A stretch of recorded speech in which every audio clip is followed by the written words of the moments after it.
street and there's the mobile signs the same, so it's, And I think when you're in the downtown, you probably don't want to see a septic service, I guess. If it was like a new restaurant, people would be like, "Oh, it's great." Yeah. Just like a different thing. nobody wants to know about sanitation. Like to open this meeting of the Well, I don't think it should be in the downtown.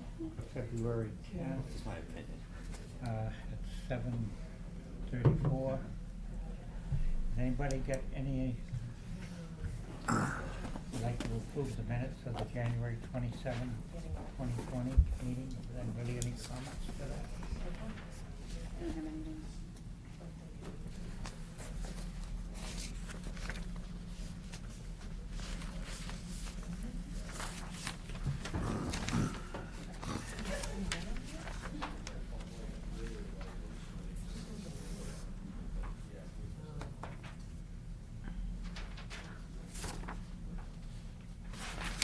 I have,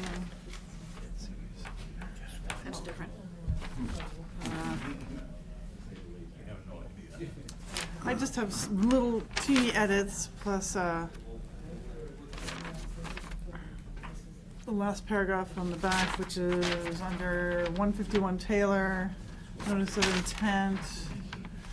I don't know if we wanted to add the, that also there was brought up a possibility of encouraging nesting of turtles outside of the developed area. It was brought up, but I don't know if they were willing to do it.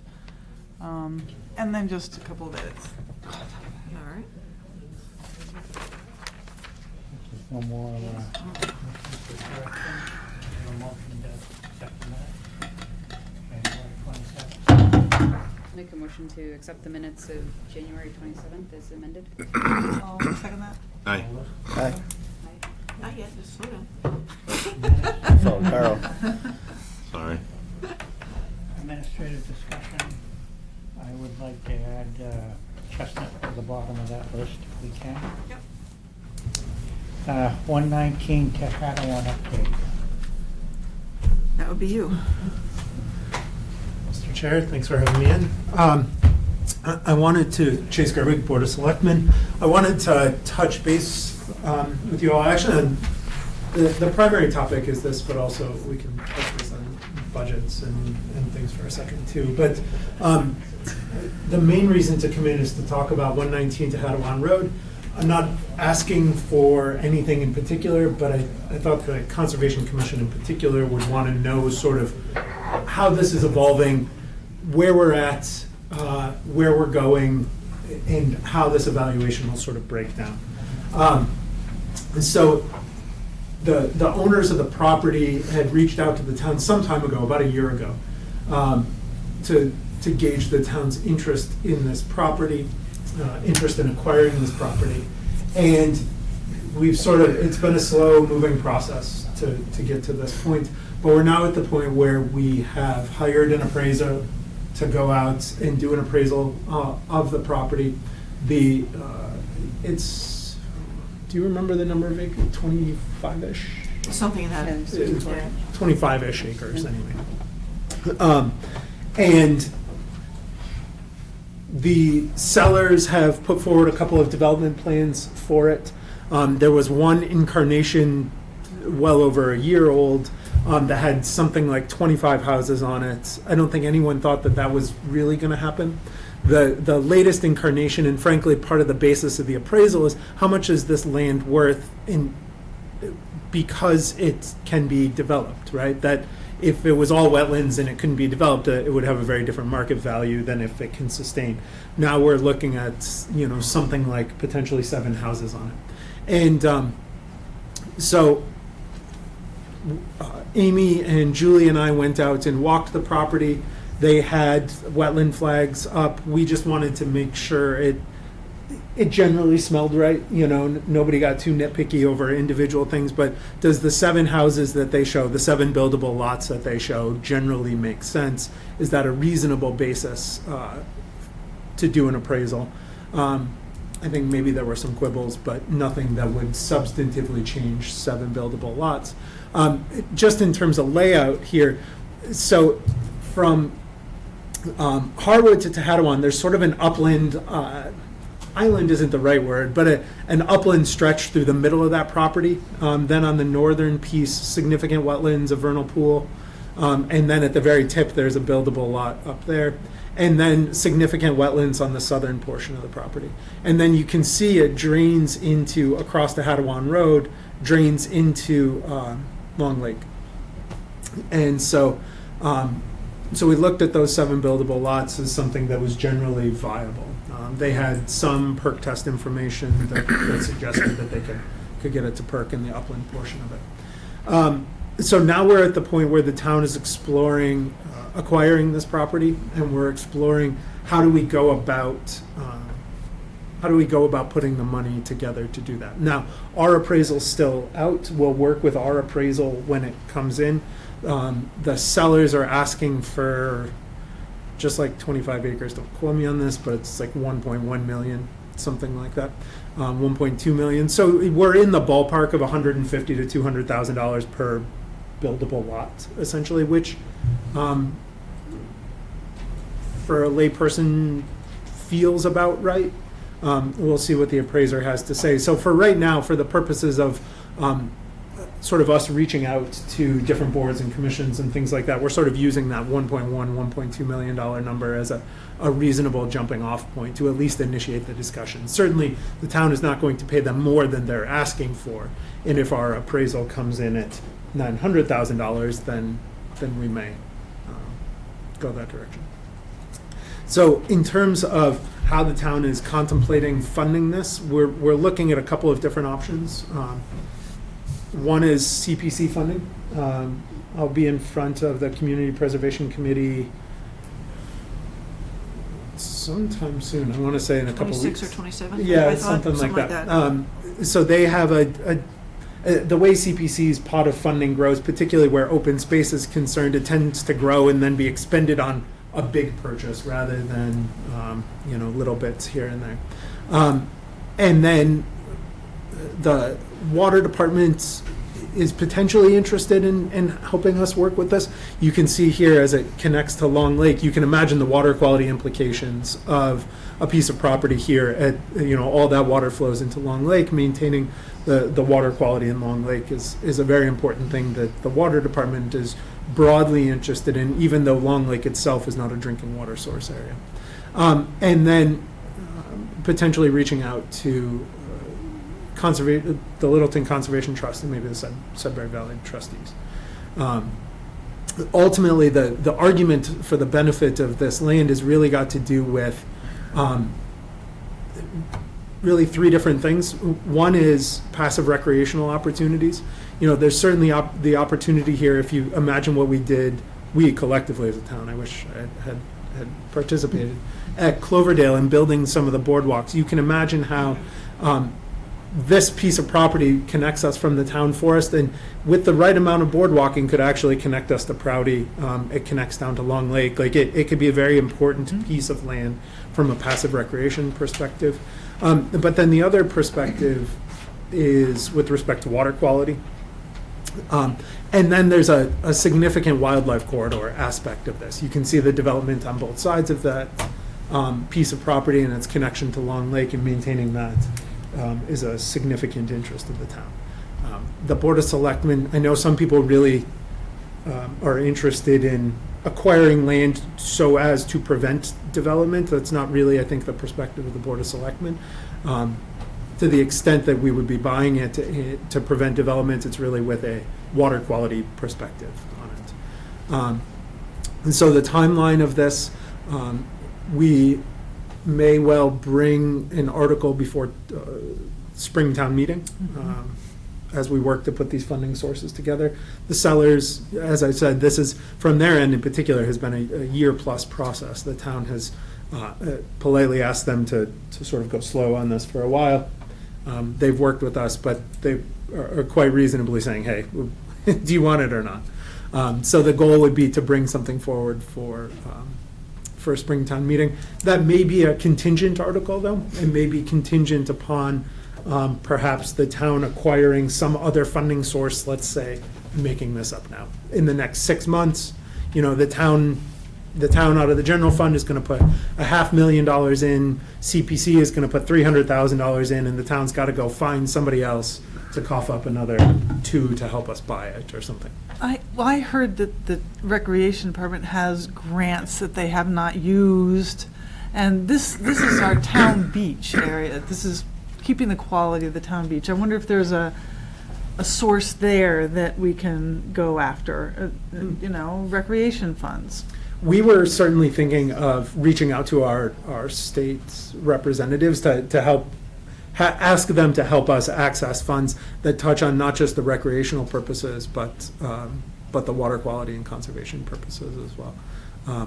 One of the challenging things right now at the state level is that there's not an overwhelming amount of money for conserving land for the sake of conserving land.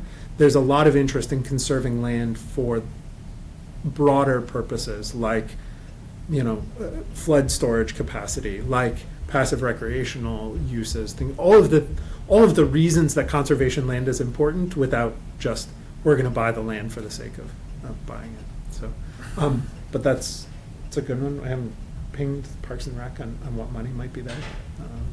I could see that being important from a recreation standpoint, because we, like, Out of curiosity, does that town forest land dump water into this particular parcel? Pretty sure it Must. indirectly, if not directly. It does. yeah. Does it? Yeah. Yeah, this is a town forest right here, and you see the stream right here. The Is that- other, the stream runs right through. the other thing you were aware of, there's a parcel that Bill Brown owns Right in the the middle. Yes. town forest. Yeah, this one right there. Yep. No, this one. Yeah. Yeah, we've become aware of that piece. And Chase, are they keeping this parcel over here to themselves? My Is that- understanding is right now, yes. There is actually, on the other side of the road from that one that Amy's got flagged there, there is actually a house on this lot that we're trying to figure out what we might do with as well. And we said in jest, but the more we talk about it, the more actually, could that be used as, frankly, as housing in some sort? The house isn't in great shape. How much would it take to bring it up? Or would it make sense to carve off that residential lot that's already an existing residential lot, and let someone develop that piece? The town isn't going to buy that. It's not adding any additional burden. And I was thinking also possibly this A&R lot up here. It's I think a little there tucked away, but are a few options, right, where we can maintain a lot of the goals and potentially bring some of the price down, perhaps with carving off a little bit of space here and there. So that's generally where it's at. I don't actually have a specific request for you guys at this point, but to the extent that we are in a position to coordinate with the trustees in particular, would certainly welcome whatever you guys can I do. don't know where the town, we bought, the Yap property, I think. I was wondering where the tower, how much tower funding there is left. I know there are some commitments there. Yeah, that tower funding is no longer a secret pot of money. It's pretty well sliced and Overcommitted. diced and allocated in Mhm. various ways already. I mean, a decent chunk of it goes to things like Clean Lakes and stuff like that, but no pond is at some point going to actually require some. well, we get the new Town Hill Tower for conservation. Or Oak Hill, sorry, the Oak Hill Tower. You get the Oak Hill Tower. Yeah. So unless there's any questions, I'll shift real quickly to the budget. The Board of Selectmen is still working on finalizing the budget for next year, but unless things have changed in the last 15 minutes since I've been up here, the Assistant Conservation Coordinator position was something that the Board of Selectmen and the FinCom agreed to fund next year. Was it 19 hours, Amy? Was that a part-time position? Maximum 19. We asked some questions about the ability to simultaneously find a person who could do both that and some of the work to support Marin in planning, and ultimately were dissuaded from going down that direction by both planning departments, by Amy. The question really came down to, is this an administrative role or is this a technical role? Right. And what we heard from everybody was these are technical roles that don't have enough overlap. Yep. So, Agree with that. in the short term, planning is not getting an additional person, but we've hired an assistant town administrator who has a planning background.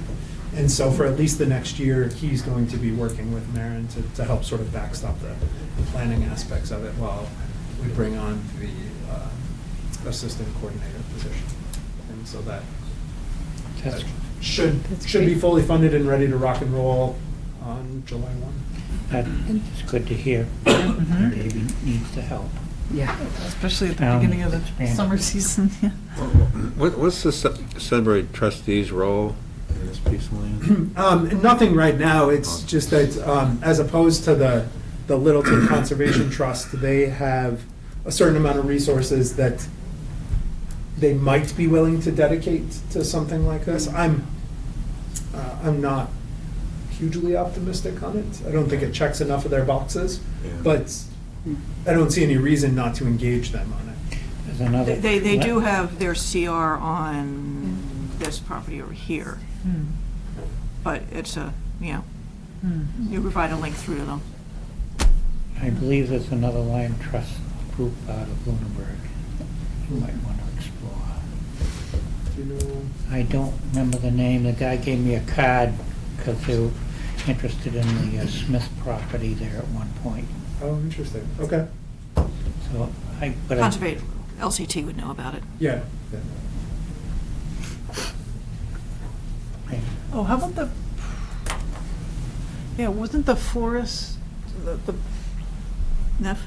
yeah, Neff, they might have been interested a little bit, because of the connection with, That's Crowdy. interesting, I hadn't thought to contact Neff. yeah. I think last time I we mean, talked certainly a about couple it. phone calls isn't gonna hurt. Yeah. Particularly when we're in a position of trying to put together various funding sources. Is it forested? Yes, in fact, there's a very mature stand there. Then Lot they of white They may pine. be interested. Yeah. Yeah. A it's lot of true. big white They've, pine, they've got some money. which the owners. Yeah. They do have money. Yeah. I think that would be a reasonable request. Yeah. They definitely have money. So, I guess I lied, the one request we may have from you guys is to, we may need Amy's time from time to time to perhaps escort someone through there a little bit and explain to them why they should help the town buy it. But hopefully that's a minor request. Stick a bobcat out there or something. Not an engine bobcat, a little furry. Good. Okay. Oh, very good. Thank you guys for your time. Thanks. Appreciate it. Thanks.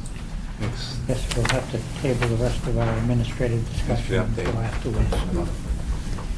afterwards. Public hearing, notice of intent, 5 Scott Road.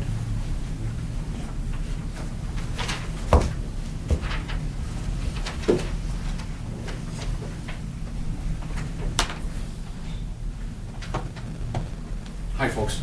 Okay. Howdy.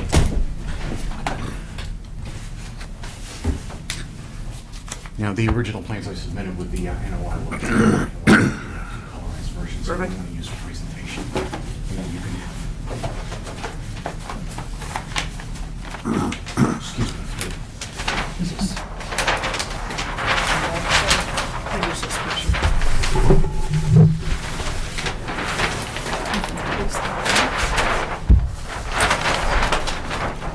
For you? Just-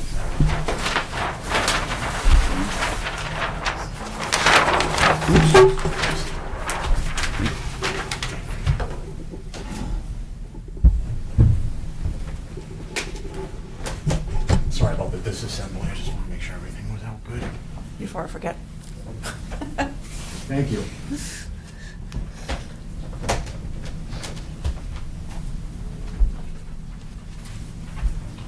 So, ladies and gentlemen, Matt Maurer representing Peter Scott. As a result of a few site walks we have with the commission and some research and evaluation by an arborist, we basically have come up with this plan. Essentially, what we have is 4,353 square feet of restoration proposed, based on analysis and location with the surveyor. It was determined that there was an average of about 1.5 feet of fill that needs to be removed. In the notice of intent and the palette for the replanting that I've previously shown this commission, essentially this would come out, the area would be raked over and planted, and then allowed to regrow.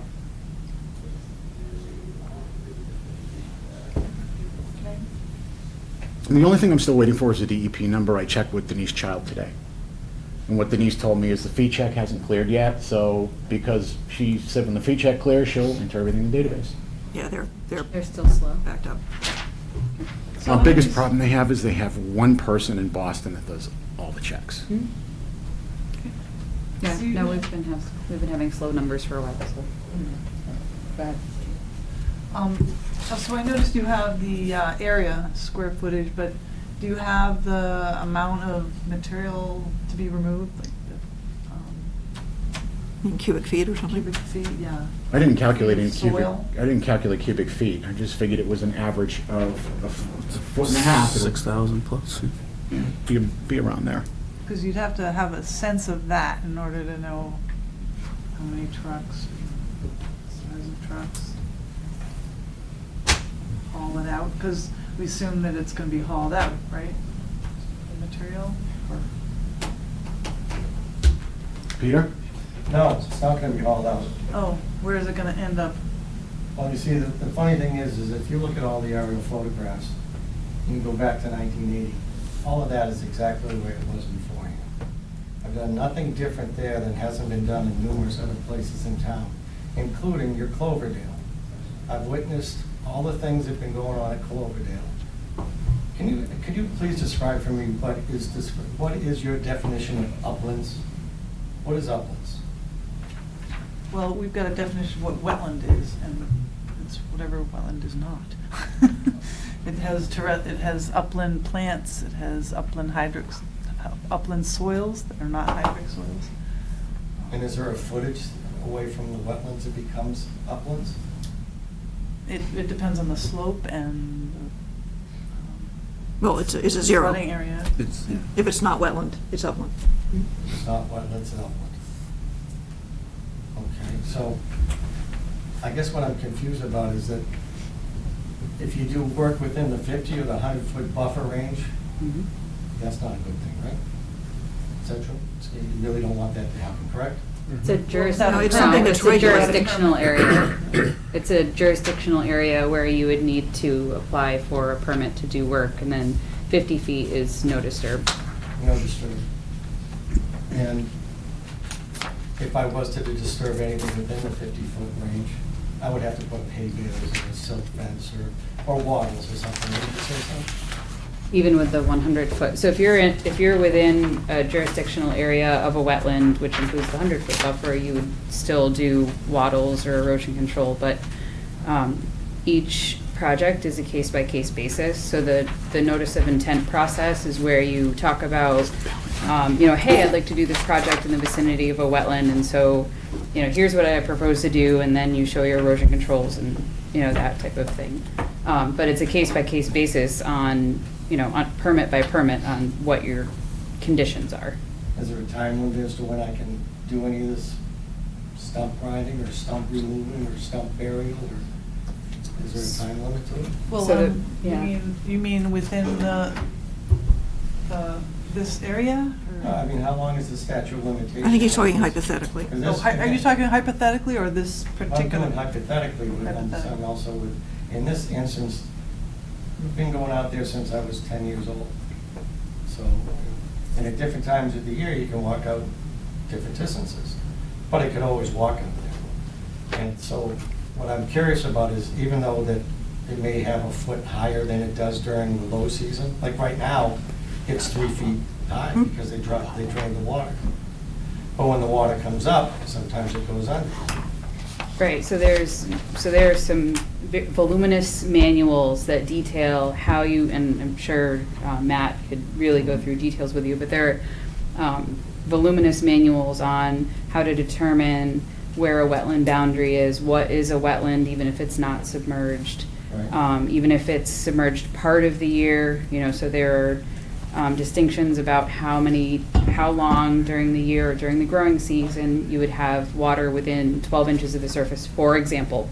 That's just one example. Yeah. And so your expert would delineate, and has delineated based on, the standards of delineation.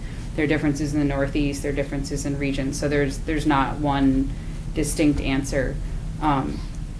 But basically you get the information about what your wetland is based on your site characteristics. Okay, so And then you go forward with the permit. if the wattles and the sand and the silt fences and the hay bales are all gone and such, I really shouldn't go back in within, say, 10 feet of the wetlands and grind stumps. Is that fair? You would need to come in, I think, come and talk to us. I'm Are not you sure. talking about the- Not after necessarily. That completion? could be a limited activity. I mean, it depends on what you're gonna grind them with. Are you gonna grind them with a chainsaw, or are you gonna grind them with a, a vehicle and a stump grinder? Machine Like, that makes a difference. Self-propelled machine. Right, so that would be. Are you talking about Cloverdale, or are you talking about your site? It doesn't matter, we're just talking about conservation in its entirety. I want to know what exactly, Yeah, you wouldn't be able to stump grind within a few feet of the wetland without a permit. okay, just curious, thank you. And as far as, now, I witnessed it, I went out on that walkway that you have going through the middle of the swamp. It's kind of, pretty nice, it's really sturdy, it's 4 feet wide and 320 feet long. Wait, are you arguing Now not to I'm- do now I'm this? just- Now I am discussing the walkway that Do you you have. want to, actually, it would be helpful, did you introduce yourself, I'm number sorry, one, and I'm do you want being to? Scott, I'm Yeah. being the asset. It is all good, you just need to introduce, I just was realizing we're having this conversation, so yeah. Why don't you introduce yourself and we'll continue this, so. And clarify whether you're talking about a hypothetical or whether you're talking about your specific project. This specific project, I've been walking out there for years and years and years. Yeah, you can walk out all you want. You can walk in wetlands. Huh?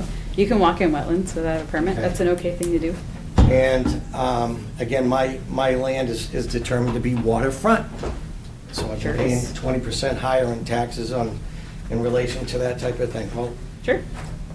if I can't get to my boat, and you wouldn't go swimming down here anyways, we used to jump into it when we were kids, and the muck would go up to your neck, and you come out and it smelled like sewage, and, I mean, the stuff we did as kids, we had fun, Hydrogen catching sulfide. frogs, and, like deer had a baby there last year, and the swans are having they usually only have one, that's all we got this year, sometimes two.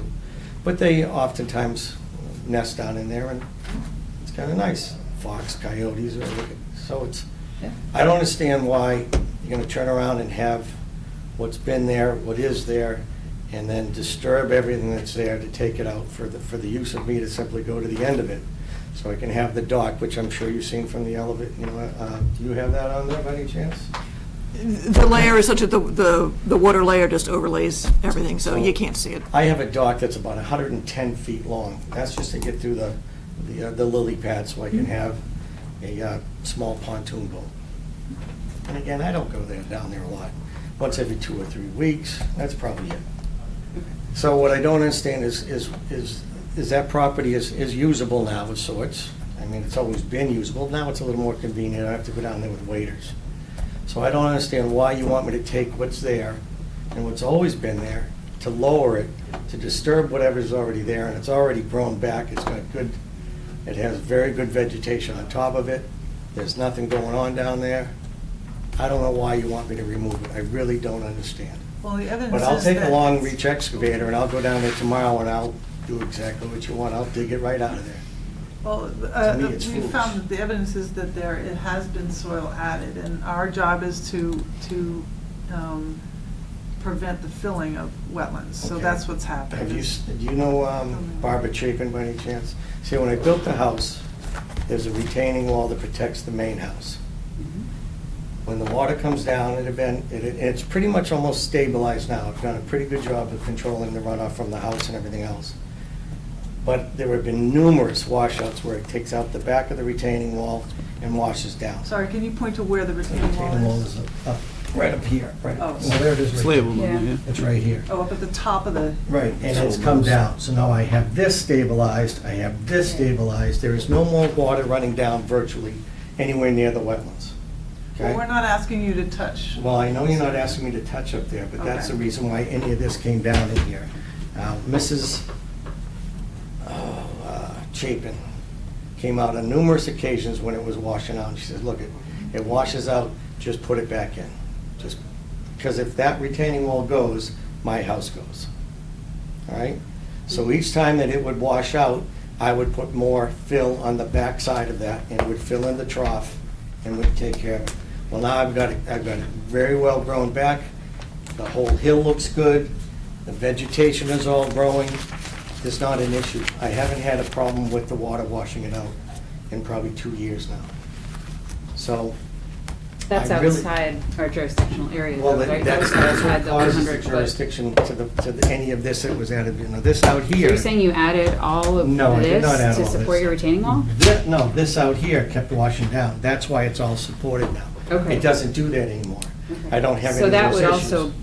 also be So something now that I'm- needs to be controlled, like you can't, and other properties have run into this as well. Right, I You have can't that. have, the soil, sloughing Right, off it's and not anymore. eroding. And that's how that's down there.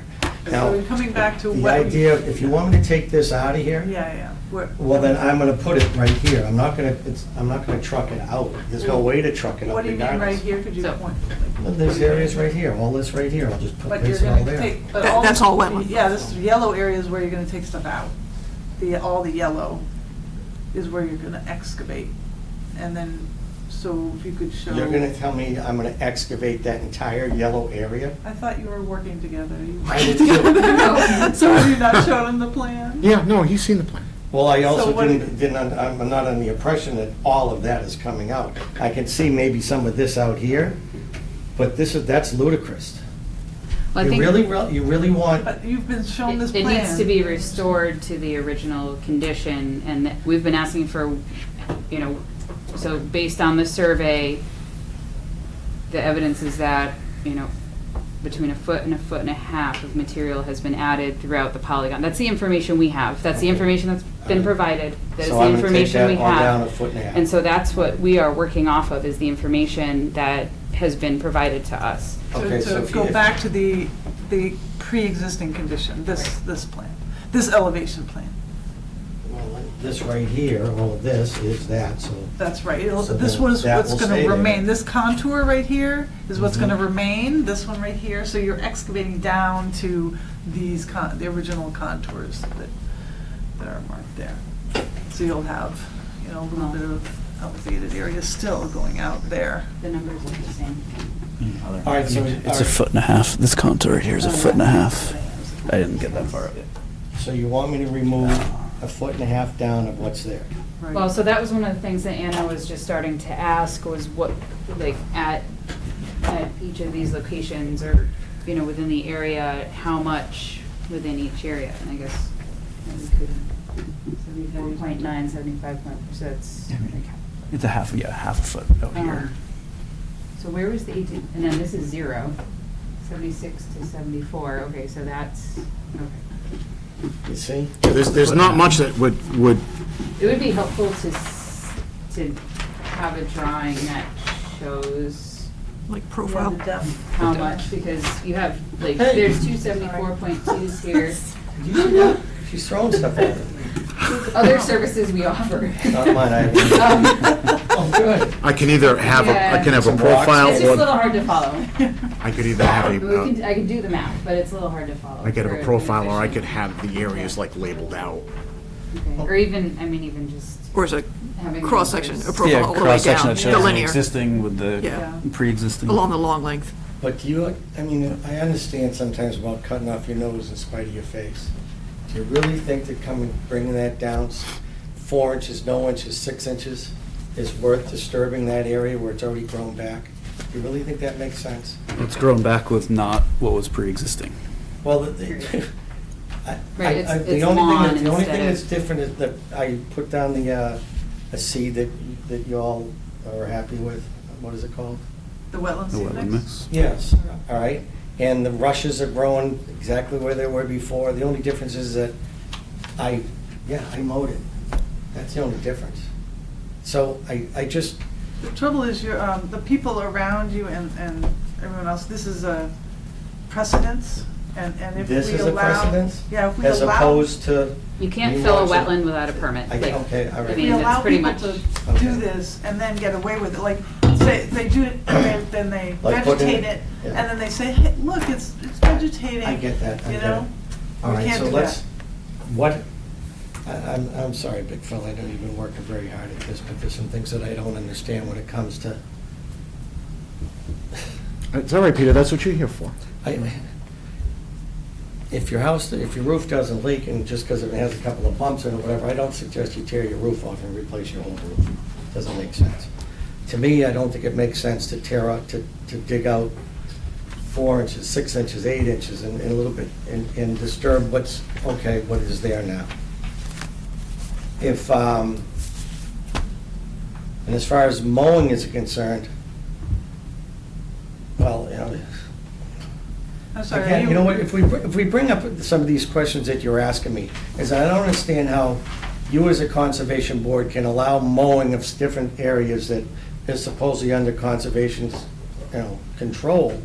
And why can you mow right down to the water line, but I can't? So controlling invasives. Okay, what invasives are down there now?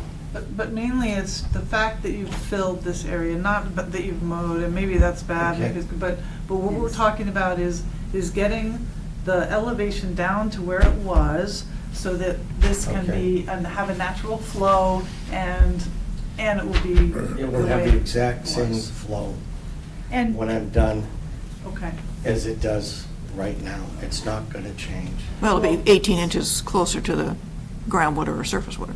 It'll be 4 inches, it'll be 3 inches, it'll be 6 inches, and out there, or whatever, and then back in there. and you'll still have. Well, he the is dock. right, The surface dock is water gonna, flow isn't gonna change, you but the know, groundwater stick probably will. around. Yeah, that's just. And the that's just vegetation will restored. change. Absolutely. The vegetation will be very You'll be different able to because there are attach to plants the- that, And right now, the water is down. Yeah, no, the planting 3 feet pelt or will make a something good like this, so- vegetative buffer for the and area.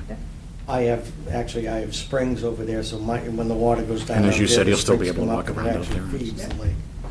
It's, So when you excavate this, where will that soil go then? 6,530 cubic yards. Although right now it sounds like. I'll have that yards? noted on the plan. 6,530 is what I calculated. Cubic feet. Cubic feet, I'm sorry, cubic feet. That makes more sense. That's a lot of that's a lot of cubic. cubic yards. I'm sorry, ma'am, what was the number again? 6,530 cubic cubic feet. feet. So divide that by Divided by 27, 27, it's 200 something. 200 yards. Yep. The biggest thing is it was done without a permit, in my eyes. So Yeah. I know you're trying to compare it to other things going on in town, but you remember, everybody supposed to come here in front of us and discuss those with us. So now we have to figure out, okay, what would you recommend that you need to do somewhere else to make up for losing that wetland space? Okay. What other options do I have besides, me, I just think going in and digging it up is foolish. See, if you, So if you. what other options are there aside from any 242. of that? Is there, that I purchase a piece of, an acre, not even 242 yards of land someplace that's a wetland and No, you'd donate have to the make a town? new add to a wetland. All right, so if I turn around and on the portions of this that are Talking about not. filling It's usually the 3 to wetlands. 1, 3 to 1 mitigation, Right. not 1 to 1. So You would can't- need you to can't- 3 times as much. So you're just You gonna also have to can't- excavate you another also area, can't- same way with Okay, so how about You if also I- you can't use mitigation land for a wetland violation. You can't just have a violation and just go buy another piece of land. That doesn't work. Because then you have so if you I- have 100 developers doing the same thing. All right, so can I excavate the water area around it and make that wetlands? Well, it's already It's wetlands, so you'll maybe water. a deeper wetland. But, Well, but it's we open want, water. we want to return potentially what you've made into a upland, into a wetland again. So with the well, But we do need to know where you're going to place the material when you remove it. I will put it up on the back side of that, of the wall right there and make that a, Reinforce your slope. On the back, on the upside, outside the buffer zone? yeah, I'll put it up inside, well, I'm Where saying, is the I'm saying the buffer other zone? Yeah, side. where's the 100-foot buffer? Yeah, I don't see 100-foot there. Matt, do you know where the buffer? Oh, this is a 30 scale plan, so I'd have to have a scale. I think most of the property, most of what's on here is in the buffer zone. So you get 30, 60, yeah. Basically up to the front of the dwelling is in All the on buffer site. zone. And there is a wetland on the other side, down the hill. yeah, that goes over to the Matheson's property where. Where did the material come Oh, from? well, I'll say, if it came from this where'd embankment it come though, from? then what's the, do we have a Or major did concern you- if it gets did you, like, based on this cut- The embankment? house was, Cut and fill for if the you look house. at the way the topo was, it was going up to a ridge, and that came So to the it's- backside of that. So it came from the property itself. Okay. The majority of it did, yes. I did put stones on the back to control the road going down. Yep. So that stopped a lot of the whatchamacallit, so the erosion. So Yeah, actually, it has been effective as far as what he's done, as far as that roadway, entrance roadway stopping the So erosion. Matt, what do you think if he puts that, the 6530 cubic feet here, what would that look like? There's a really Kill a steep bunch of trees. slope. No, it won't actually, and Is it wooded, I forget, It is it is wooded wooded. there? it'd take the slope away so that if it Plus, does, you could if reduce it the does, slope. There's a really steep slope. It is really steep. Does that mean you're gonna have to? hence the raise retaining it? wall. Does that mean you're gonna So have we to need raise the engineering retaining for wall to that. hold it back? It's possible, or else build a retaining wall down here, Matt, do you have which an doesn't make engineer any on sense. staff? So, Yeah, 200 I and- can retain somebody to, 200, before I we have go several to that I that work road, with. 200, how many dump trucks is that? It's like 10 It's dump 20 at a trucks. time, that's only 10 10. dump trucks, correct? Yeah, it's about 10. It's, that could, this comes back to here, this comes back to here, and this very sharp, this where it drops off, that'll all go right on here. There doesn't need to be a retaining wall, and the smartest thing for me to do is, which is done already, there's a berm that comes down here where the kids, when they come down the hill sliding on their sleds and stuff like this, it hit the berm and it followed around. It was a lot of fun for kids, you know, they got enjoyment out of it. I don't understand what they're gonna get anymore, but, so we'll put it up on this wall right here, up against that, and just simply reduce the slope of it. So I think, Because there's not gonna, you're not gonna get a semi back there. This ain't gonna happen. Okay, we'd need to then have a plan of that. Right, so I'll put a line of hay bales and a silk I fence can take across care here. of And then this right here will come down, according to your numbers, 6 inches. What's this one here? 4 inches, so we'll there's put an some grades out there. 18 in there, Way too. back here, I assume. Not back here. And maybe you'd be able to put your So this, dock here Well, instead. Yeah, and Okay. so an engineer, you would need an engineer to design your retaining wall and, I don't need a retaining wall. Unless you can do it. The slope with the slope where You it'll said there come was a down. berm though? There's a berm there now, and that's why anything that washes off here all stays in this berm that's right here, so nothing goes to the wetlands now. Okay, so maybe have the and that's engineer, within the 100-foot buffer, so we still need. But see, when I built the place, I had got all the permits when I originally built the place. Sure. In 89 or 99 or 2000, so, no, 99 or 90. So I actually tried to look it up, but right now your records only go back to 93, where I can't find So they numerous. expire. I'm sorry? So the permits or the orders of conditions are 3 years? So they expire. Yeah, so your original permit wouldn't really be applicable But it's now. under the old regs. In 1989? Well, sure. Yeah, What- it's under Yes, the old I'm not regs. trying to debate what he did to build the house. We're talking about just this spot here. And so to move forward, I'm just trying to So let what you I- know to but move it has- forward, to look right. at the new regulations. What you do moving forward needs to be under the current regs, not the 1989 regs. That's all I was trying to say. So the firm that I use to do the work here, I have an engineer on staff that can more than readily draw on the Yeah, we draw on need the revised slope. So cross-sections and material. we'll keep the pre-development conditions here, and I'll add the post. And we don't we don't know where the 100-foot buffer line is. No, I have either, the so buffer. that's- I already have that noted to put the buffer zone. I'm sorry, I didn't notice that he Because didn't. that's up for Buffer zone and the- discussion, and the once we see the berm. 100-foot buffer line, we will still need to discuss this. Or maybe put on the this 50, because that'll solution. show on this plan, the 100 I would say, you're saying the foot's- hundreds Yeah. out in front Out here, there right? You're not gonna It's see it. I thought it was at the right wall. about the I thought when we dwelling. were there, you said, we thought it was like right at the wall, so. So this, I mean, I guess you're talking about that this is a kind of a restoration of the bank as well as a restoration of the wetland we're talking about. If there's a berm there and you're kind of filling in this area, flattening it out a little bit to align with the berm, is that what you're talking about? Like It will all up to go the in top of the wall, berm? Yes. Because you're talking Come around about this probably at corner. least a foot of material. Pardon? You're talking about a foot of material, if you take that yellow Yeah, peninsula absolutely. and Yeah, drop it over there? 242 yards worth, right? And again, My what was initial this? measurement was actually in the back of the wall until I had it drawn out. But if, again, in 1990, 80, my son was born in 89, might have been 91. But again, I've gone back and went through all, you know, it's like to look at all those words and all those names and all those addresses, all the way from now back to 1993. It's a lot to look at. And I look up different addresses and different names, and I find different things, and I want to see who pulled permits to do stuff and who didn't, and what did they get out of it, what did they do, because I'm trying to compare apples to apples. And I see a terrific disparity on things that have been, who's pulled permits, who did things, what got registered in the registry of deeds, and what didn't. And it's a shocking revelation.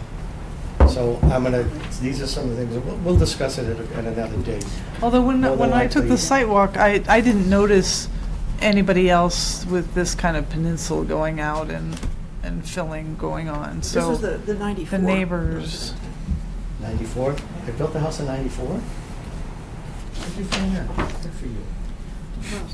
And the historical aerials does show the existence of this peninsula going back. It into shows the- it again. But I mean, the neighbors don't seem to be doing the same Right, so kind I of think- activities. So I think the path forward is get the 100-foot buffer on the map, get a cross-section, Wait, sorry, we can't have two. double check your volume calculations, but we really need to look at, you know, the 100-foot buffer and the cross-section and, you know, and the, you know, drainage that you would need, and, you know, I saw that retaining wall, I think it would be great And to the stabilize it more, the detail on the, but we really need the detail Post-condition. on your drawings, you know, in order to have yeah, easy a enough. conversation about the path Or forward. what the ending slope is and where you're gonna put all soil. And construction sequencing and, you know, And stabilization afterwards, like where you immediately can drive afterwards. down there.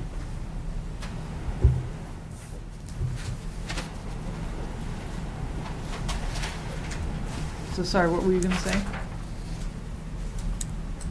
So you want a list of equipment used, to be used.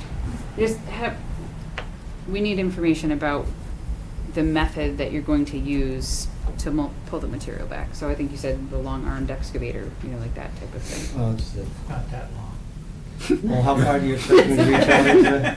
It's only going to be Right. 70 footer, so from here, 70 feet out. Yeah, so we need to know, so a lot You're of. okay with that? Well, we need to, I think we need to talk about that. If, I mean, I guess you can, you know, can you can probably drive it out there. It seems stable enough to me, and just pull it back and pull it back and pull it back. Sure. But we need to talk about it once we have a better idea of where you're gonna put the material, so we can talk about construction sequencing, where your erosion controls are gonna go while this is going on, that type of thing. Monitor. The construction Monitoring. sequencing and the Yeah. list Well, of once they equipment, pull this do you back want it as out a of here- narrative or on the plan? There's no reason to do anything else to it, right? Okay.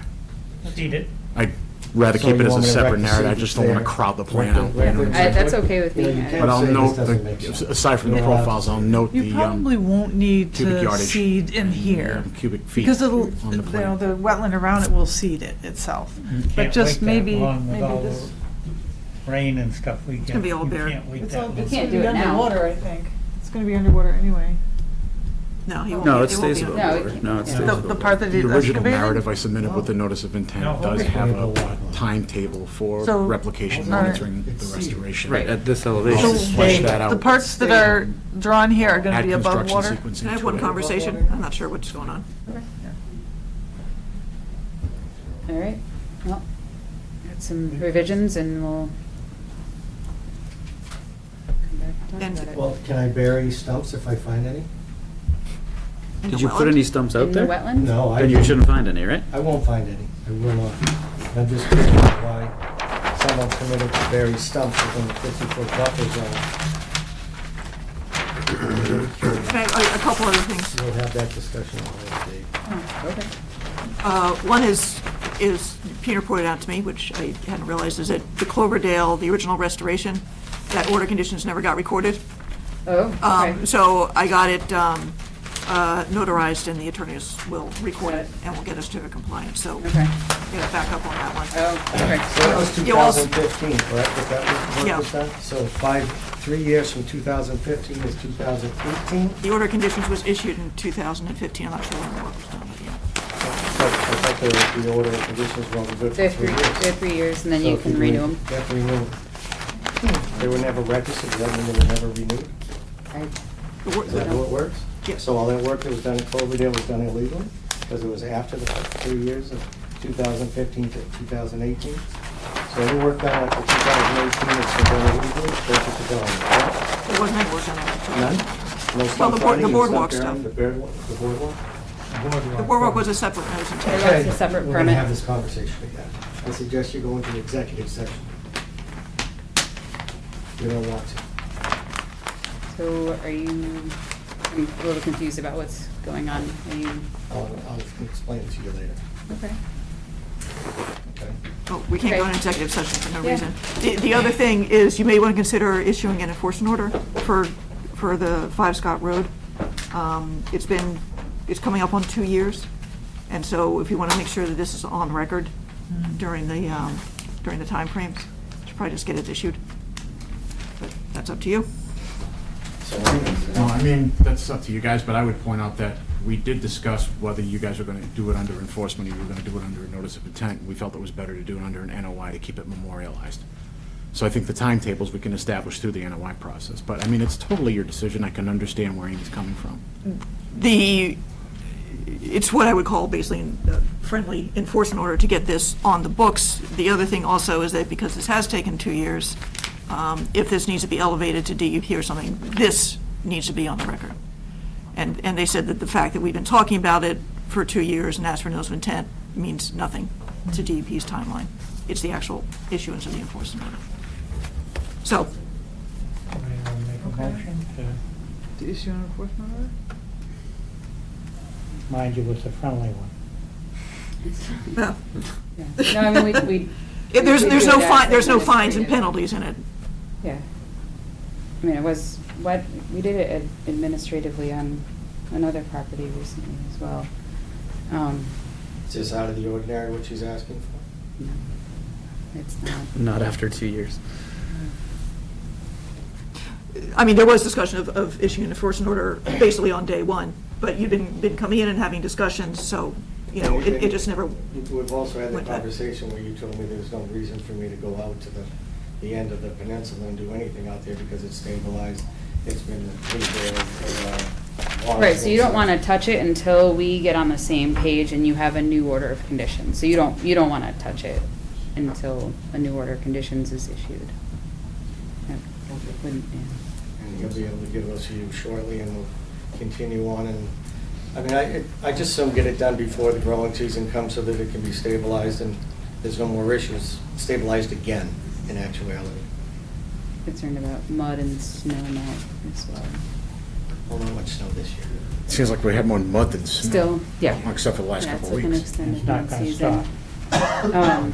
I actually dug boreholes up in Ashburnham, which is usually the last place on earth the snow melts, and there wasn't any frost in the ground. Thank you. Okay. well, I don't know if you wanted to vote on this or not. That's what she's waiting to hear. Somebody wants to make a motion to that effect or not? To issue a, So what is the enforcement order. status otherwise? They're under an NOI. They're not? Right, so we under- Oh, This is filed the an notice of NOI. intent filing. when did they file that? 2 weeks ago. It's been notified, butters have been notified. As a matter of fact, The speaking whole- of a butter notification, what I usually do in my notifications, as you'll see in the package, is I offer the abutters a chance to get a copy of the PDF of the application. I did have one taker on that. Good. So, Okay, as long, I guess we're wondering if, because we're feeling a little bit of animosity So we're a little bit nervous that you aren't gonna follow through on what you, I will follow through. I give you my word, I will follow through. I am good for my word. Well, I so- say something, I will do. I mean, I guess the other concern, is you've been on the agenda and then, I've tried not Not to come here been because, again, present. it's somewhat of an emotional effect for me, because it's Understood. my house. I've been there for 40-something years. Understood. On the property. Yep. I've been a good steward for it. I take care, the animals and everything else, and But 2 years from notification to an NOI is a well, I really didn't think it very was long gonna go time. very far. I didn't think that I did anything all that drastically wrong. What was there was You're a raised. builder. You don't know that filling a wetland without a permit is wrong. I went up, I didn't fill. I just raised it a little That- bit. So it's the same thing with That's- well, you're right. Okay, so, all right. So you're right. So Okay, you're raising right. Hey, So the if land the without a water's down permit. here and the land is here. Peter. And I step up here, I- is that filling it in? It's No. it's a little thick. I'm not sure I buy that, I'm sorry. All right, It's over really over on thick. Taylor Street, where they're doing all that, Okay. that turning over stuff. That's Did their they not raise operation. that? That's their operation. So- yeah, So they're how- So we permanent, need that's to a move on. permanent. So Right, can so we, that was can my we mistake, you're continue right. under the notice of intent? With the applicant's consent, which. Yeah, I'm kind of Consent. leaning that direction. At What this the- point, just continue the notice of intent Yeah. process. Yeah. I just, But if we see any uncertainty about whether or not you're gonna complete Running out it. of time, is that? The problem is you're running out of time. Tomorrow. Running out of time. To issue the Clarify. enforcement order? And So that when would does that never end, that we find can you. no longer issue an enforcement order? That's May. the issue. Well, you can issue it after that if you want to, but DEP probably will not Why weigh in would- I'm if you just feel the curious, need. why wouldn't they? If another 2 years goes by and nothing happens, so, basically. I would certainly, so I Well, we have guess. an order of conditions, hopefully So I guess soon. my thought is we have an NOI, we're working through it, you're going to get engineering drawings. Are you gonna be here for the February 25th meeting? Yeah, I should be able to get that done. Should or can, because No, I- what's the deadline for document, so here's the challenge we keep running into, is the documentation deadline. No more cancellations or no-shows for, We or can't delays of meetings, we can't. Guarantee that with snowstorms and stuff either. that we- No, and that's, well, a snowstorm is different. Well, it's still, it's Julie, what you're saying. I will do the work. Okay, if we keep seeing you And, move forward in good and order of faith. conditions does not guarantee anything is gonna get done. No, of course not. It's just, yeah. But we can issue an enforcement at that point as well. The day I get it, the day I'll start removing the stuff. As soon as you tell Tell me to 10-day take it grace down, period before you can do it. then now you're the. Well, and it needs to be monitored also. Right. Yep. Yeah, 'cause we'll That- need to see that was that. part of your- Monitoring plan. Yeah, we'll need to see that So you post. can't just go out there with a backhoe and start the pulling material. consultant could monitor. Yes, Monitor. that was in the We haven't even- restoration. We haven't gotten that far Right. Yeah. in the Right. conversation yet, because we don't know what we're gonna What do he's actually yet. doing. I'm definitely very concerned about the delays from notification to now, but, Matt has been coming in, we have been, and we've been trying to work in good faith, and, we have As soon as I have it, I'll. some leeway. Okay? Okay, I give you my word. And if you are in here working diligently toward it, that's typically, we take that into consideration, but, we are 2 years out. There's a concern, for sure. Thank you. thank you. The stuff on the map, see the 25th? Got it, 24th, I think it is. And have kind of a It is yes, yeah. timeline set up too, What is it?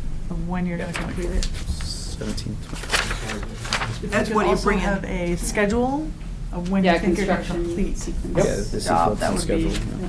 Also a good thing. Yeah, I submitted a basic timetable on the monitoring for the 2-year mandatory period once it's completed. So like I'd stated earlier, I'm going to flush that out. It's been a while since you've gone through that, so you might, next time, Yeah. might want to run through those again.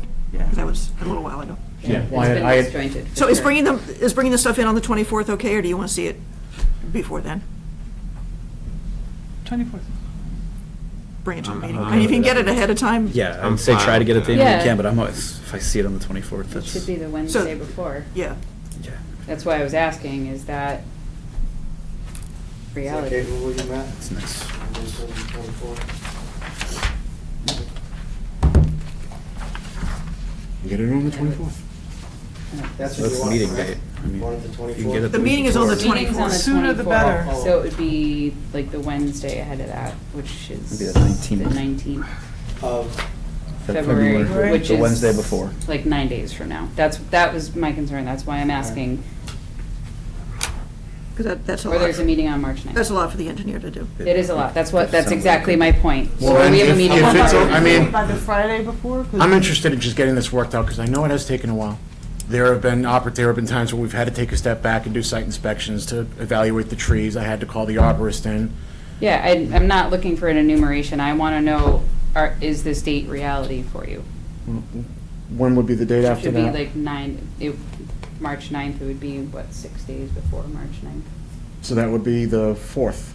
Yeah, because you need an engineer, you need an engineer to do a cross-section. I want, Is it I mean, a time enough is professional- what she's asking?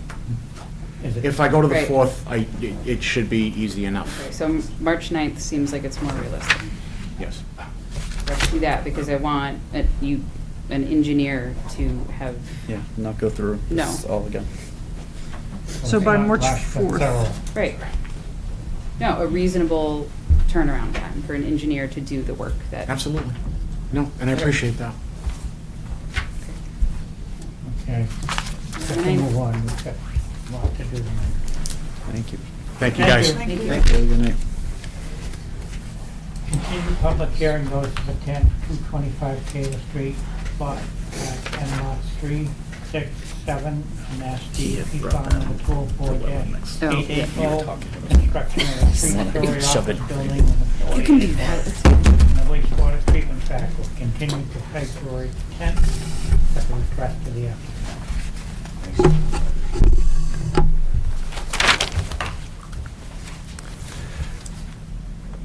Hello, everyone. Nice to see you again. Should I just bring Introduce everyone up to yourself. speed, Amy? So, Will Park, civil engineer at SMMA in Cambridge, and this is Ed Scioli from the Gutierrez Company out of Burlington. So, we were in here last December 16th. At that time, we were, I'd say, essentially done with our peer review. There's a few just minor comments that we have since addressed. Minor stuff like, labeling a pipe. They wanted us to check how we modeled the orifices in the outlet control structures that ended up having a negligible difference on the runoff numbers. And then one that kind of segued into the draft conditions was how we were going to treat the pre-construction testing of the infiltration system number 2, that at this time does not have adequate testing. We have also since been working with Amy to review the draft condition language. Several rounds of correspondence with Amy, and she brought in Courtney from Green International to chime in on one of them, actually about the confirmatory test pits. And then finally,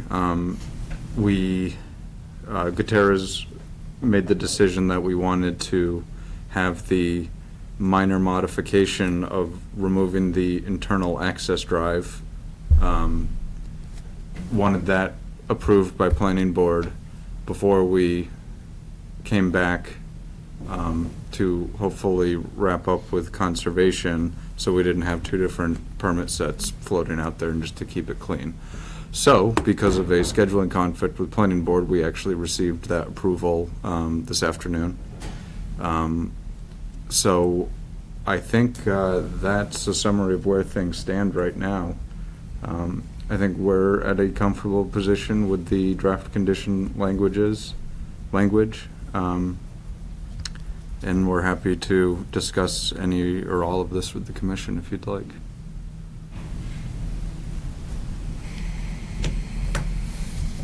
Is there something you're going to present? We can give an overview of the plans, but they haven't changed in quite some time since we reviewed removed the internal access drive and eliminated filling in the wetland. You'll recall, again, I'm happy to roll the plans out and go over this. In lieu of that vehicular connection, we worked with the commission to come up with the walking trail, the stone dust walking trail. We incorporated some of the comments that were discussed at the last hearing. Why don't I just take it out? Yeah, I think that's probably our biggest fear, because we never really finalized on what that was gonna look like. I think there was a bunch of options thrown, Yeah, we were talking. like to curbing, or, the Yep. material that was actually going to be Try to used. keep the material Right. out of washing out. And then there was language to give flexibility for the wastewater.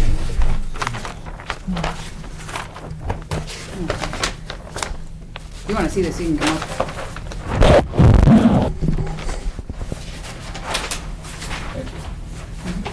So, You guys can come up if you wanna see it, feel free to. Until you get the page. Okay, I'm there. So there was an internal access drive here great.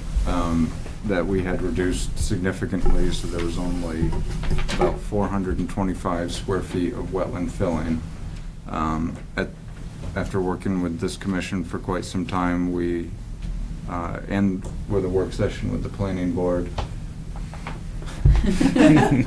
we eliminated that internal access drive, but agreed there was a desire to have a pedestrian connection in the hopeful event that a single tenant were to take this property as a campus. So we've added, there was already a pretty robust sidewalk network in the property, and we've added to that further. And culminating in a crosswalk here, stone dust walking trail down here, maximum just under 5% slope, so it is ADA accessible. So comes in, avoids the wetland tip, cuts back again just to maintain 5% grades. And that is what we now propose in between the two building sites. The detail for that. Yeah, is that what your alternative section means? Is it?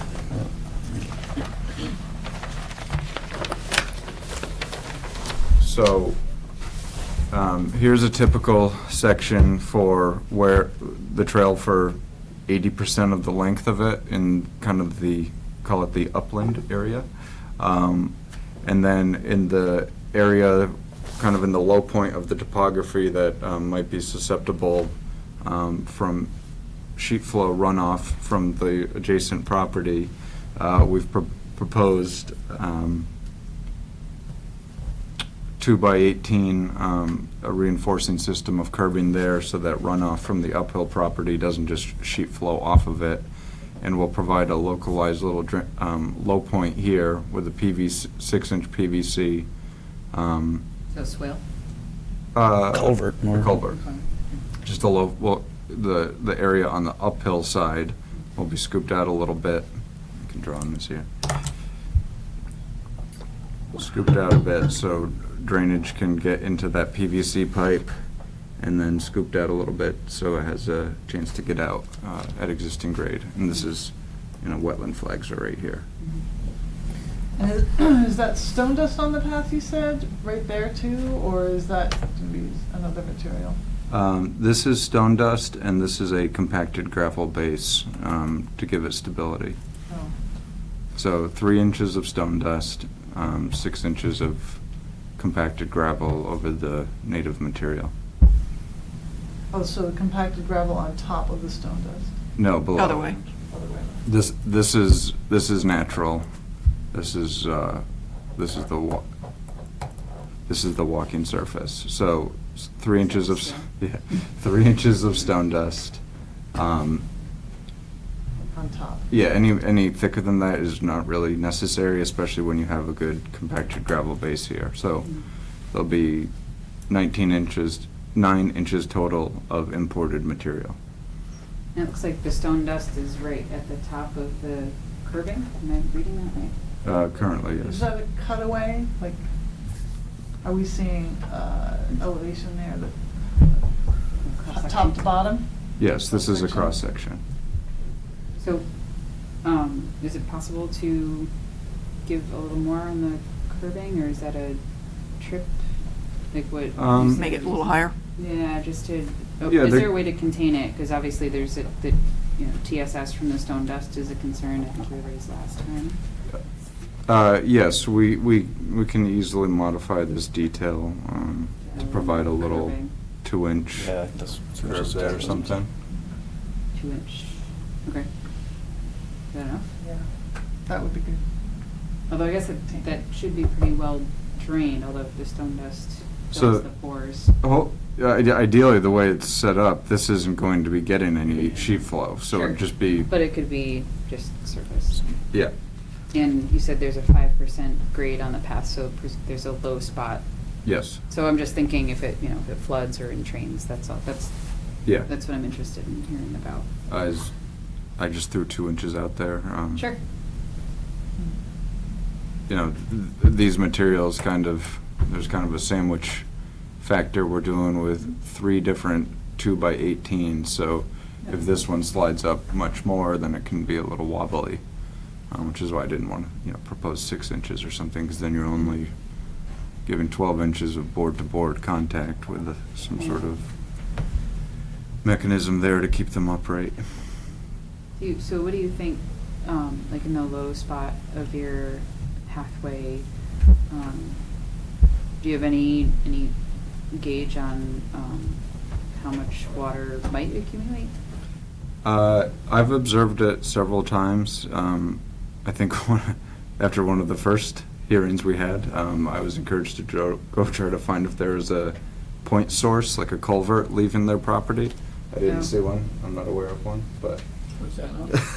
Over leaving the property. Did you go behind his property? I believe so, yes. Out towards 495? Because there is a little dip that goes out that way. Yeah, that's what we're talking about. And Yeah, I didn't see a point source. It seems just to be like filtering out So it would from just under their be- driveway down the slope. Okay. So it's not concentrated flow. It's just kind of, when it wet, it seeps. So very confident that a 6-inch PVC in the lowest point will Right. adequately convey. Right, Water underneath it. I'm just underneath. thinking of the other areas on the walkway, if they run down. Yeah, they're on enough of a slope down to it that I really don't see They'll that. puddle. So it's sloped off of, to the edges of the walkway, is that what you're saying? Can I go Okay. back Well, that's what I'm wondering. If we add curbing, then you have a, kind of a culvert in and of itself. The curbing's only for, well, how long is that section? Well, that's what yeah, so that's what I'm wondering, if we just try to. How long is that alternate? So, I envision that curb section to be, right here, which is, I don't know what else, it's a 40 scale? Yeah, 40 feet long. The curbing extra detail adds no value up here or from here all the way out. It's really only this one point. And it seems like the water was like seeping out right here. So just that PVC pipe right there, I really think will take care of it. And you're not worried about stone dust washing off on the walkway otherwise? No, I think it'll be kind of dropped in with natural terrain on either side. It's stone dust, it's bound to have minor areas of washout, which is the commission asked that we add, actually I believe it was your request, that we add observation and removal of stone dust from this well into our O&M manual, which we have done. Yep. All right, any other changes from? Other than a pipe label here or there, no. And so what was the final result of the basin number 2? Do you need additional explorations? What happened with that? Yeah, so we went back and forth with Green. I'd taken the text we had from Cooper, where they had to do some infiltration testing, and just went back and forth with Green, and there's a condition in there that they have to do the confirmatory test pits prior to construction. Oh, so okay, would you add a So condition there's to some, that? yeah, Gotcha, okay. so there's a time frame in there. Amy had suggested some language. We came back with some suggested edits just to Right. keep it a little bit more straightforward and just I remember we asked you guys to provide input just to make Yeah. sure we were. Yeah, and I just shipped it over to Green to make sure they had no issue with it, Yeah. so. It just references, Stormwater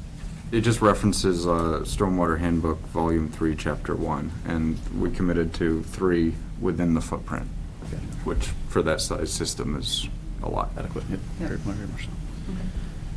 And the only other kind of special condition was, prior to construction, the owner shall notify DEP, Bureau of Waste Site Cleanup, and follow procedures to determine if the pre-existing debris pile Oh, yep. is a Chapter 21E, and what Yeah. restoration steps are required from their end. And the owner shall coordinate this effort with LLC, and removal and restoration of the pre-existing debris pile will be performed during the initial phase of construction. Yeah. Okay. When do you plan to get started Yeah. on this? In the Same next answer 3 that years. we've provided. Gutierrez is actively marketing it. When you Having- find a tenant. Yeah, it's a bullshit problem. Having permits in hand makes those conversations significantly more productive. Yeah, a little more appealing too. Yeah. Are you gonna do the, In this market, if you don't have permits in hand, it's a non-starter. They'll move on. Sorry, are you gonna start the MCP work before you have a? MCP? Well, they're gonna Any- determine if it's a solid waste, right? Right, Isn't yeah. that what you just said? And then you So- say, you go whatever the first phase was. Yeah, so You once have a to- tenant is, sorry, Nope. once they do do have a tenant on board, then the way the draft conditions are written, it says prior to construction, meaning it puts the onus on the developer to do that as soon as possible, so it's not holding up the construction. If you find something, it won't be quick. I'm sure you're aware of that. If it ends up being not what you're anticipating. Is there any idea of what it is? Do you know? It's just miscellaneous debris. Early Like in. truck tires, Car, the car, yeah. like, okay. Car. Yeah, it's vehicle just parts, cars dumped. miscellany. I believe early in the process, perhaps Bed before you were springs. on the commission, AECom was Okay. involved with the delineations, and back when we were proposing wetland replication, they were involved a lot more. And they took a look at it, and they didn't observe anything obvious, like, tanks Yeah, or okay. oil tanks or anything. It Bent just looked pipes like sitting out in the woods or. It's mostly tires. tires and old frames. There's some- Can you say your name? Yep, Elizabeth Down, yep, 221 Taylor Street, 219 Taylor Street. So with that being said, yeah, on a very hot day, when the wind's blowing just right towards the house, you can smell oil coming from that property.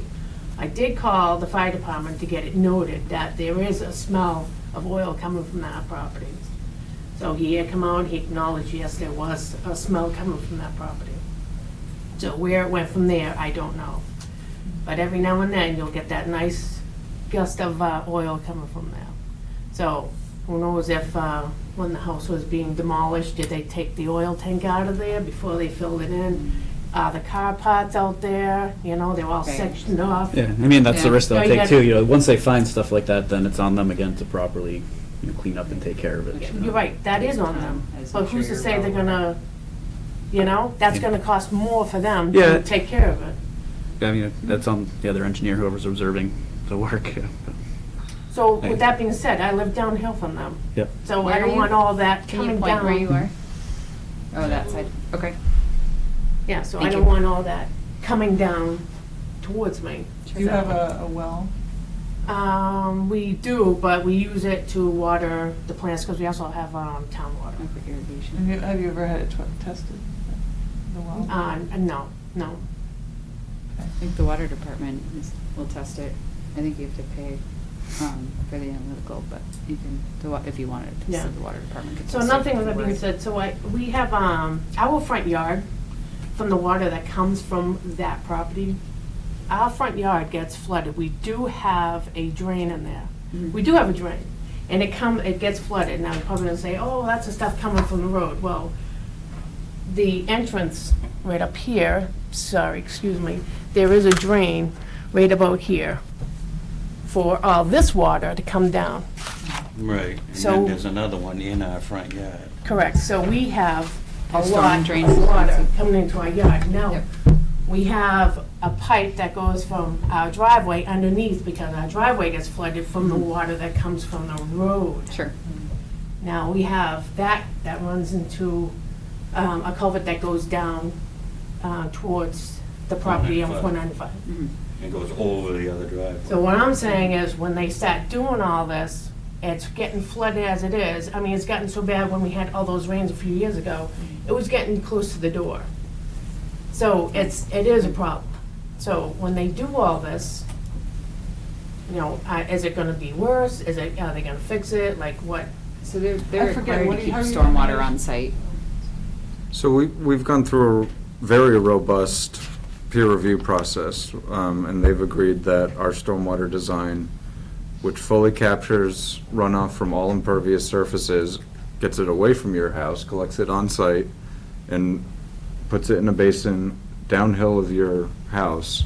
I think, and during construction, we will have more than enough perimeter erosion control and on-site diversion swales and on-site detention basins that it fully complies with all the DEP requirements. It's been peer reviewed, and most likely the situation will be improved. Is that catch basin? Is that in the wetlands? The basin? the- No. Yeah, the catch No. basin. No, they're not She doing said it. about the infiltration Yeah, basin. that's right here, this here. Is that like in the wetlands No. area? No. Looks No, like they're not it's doing outside anything of Because in it the kinda, wetlands. It's not. From here. We've been Yeah. going through this for This is 18 the months. It's wetland not. line here, Yeah. And then this is the 50, this dotted line. So they put the, outside of the 50. Is it gonna be lower or higher? So it's a as all- basin, as so the all this basin- slopes down. This is down here, and this goes up. These lines are the contour lines that go up, so it's like a pool. And so, as you go this way, it's the wetland, as you go Yep. that way, it's the, so, and this is wetland as well. This is the stormwater design is essentially unchanged since this was originally permitted in early 2000. We consolidated things a little bit more to comply with the current Littleton wetland bylaw to be out of the 50-foot no disturb. It's been fully vetted with a very reputable peer review civil engineering firm. Discussed with this commission for many times. Yeah, so we, Any other questions? No, I just wanted to make sure, yeah, water wasn't gonna go into them. And I'm sorry, did you sign in? I did. Okay, thank you. we had many meetings to discuss, staying outside the wetland resources, and so many iterations of the engineering design. And just to, reiterate, the applicant was saying, our regulations require them to capture their stormwater on site. And so they're not to be discharging it, towards you guys. So that's what's required. My assumption is it's ready to be closed. I'd like to issue a notion. You want to close? Yes. I mean, I know it would be odd, we've been meeting with you guys. We do like coming here, and Checking. I wish that TV was here the whole time. I know. Right. Yes, use the seat now. To make a motion to issue an order of conditions for 225 Taylor Street, R10 lots 3, 6, and 7, Mass DEP number 204880. One second. All those in favor? Aye. Fantastic. Thank you all very much. Thank you. Thank you. Woo-hoo! Good luck. Best of luck. Yeah. What are we gonna do? You guys know any good tenants? I had a panic, feeling, oh my God, do I have this ready to sign? We'll Probably find dusty. someone to go there. Yeah, he said this will help now.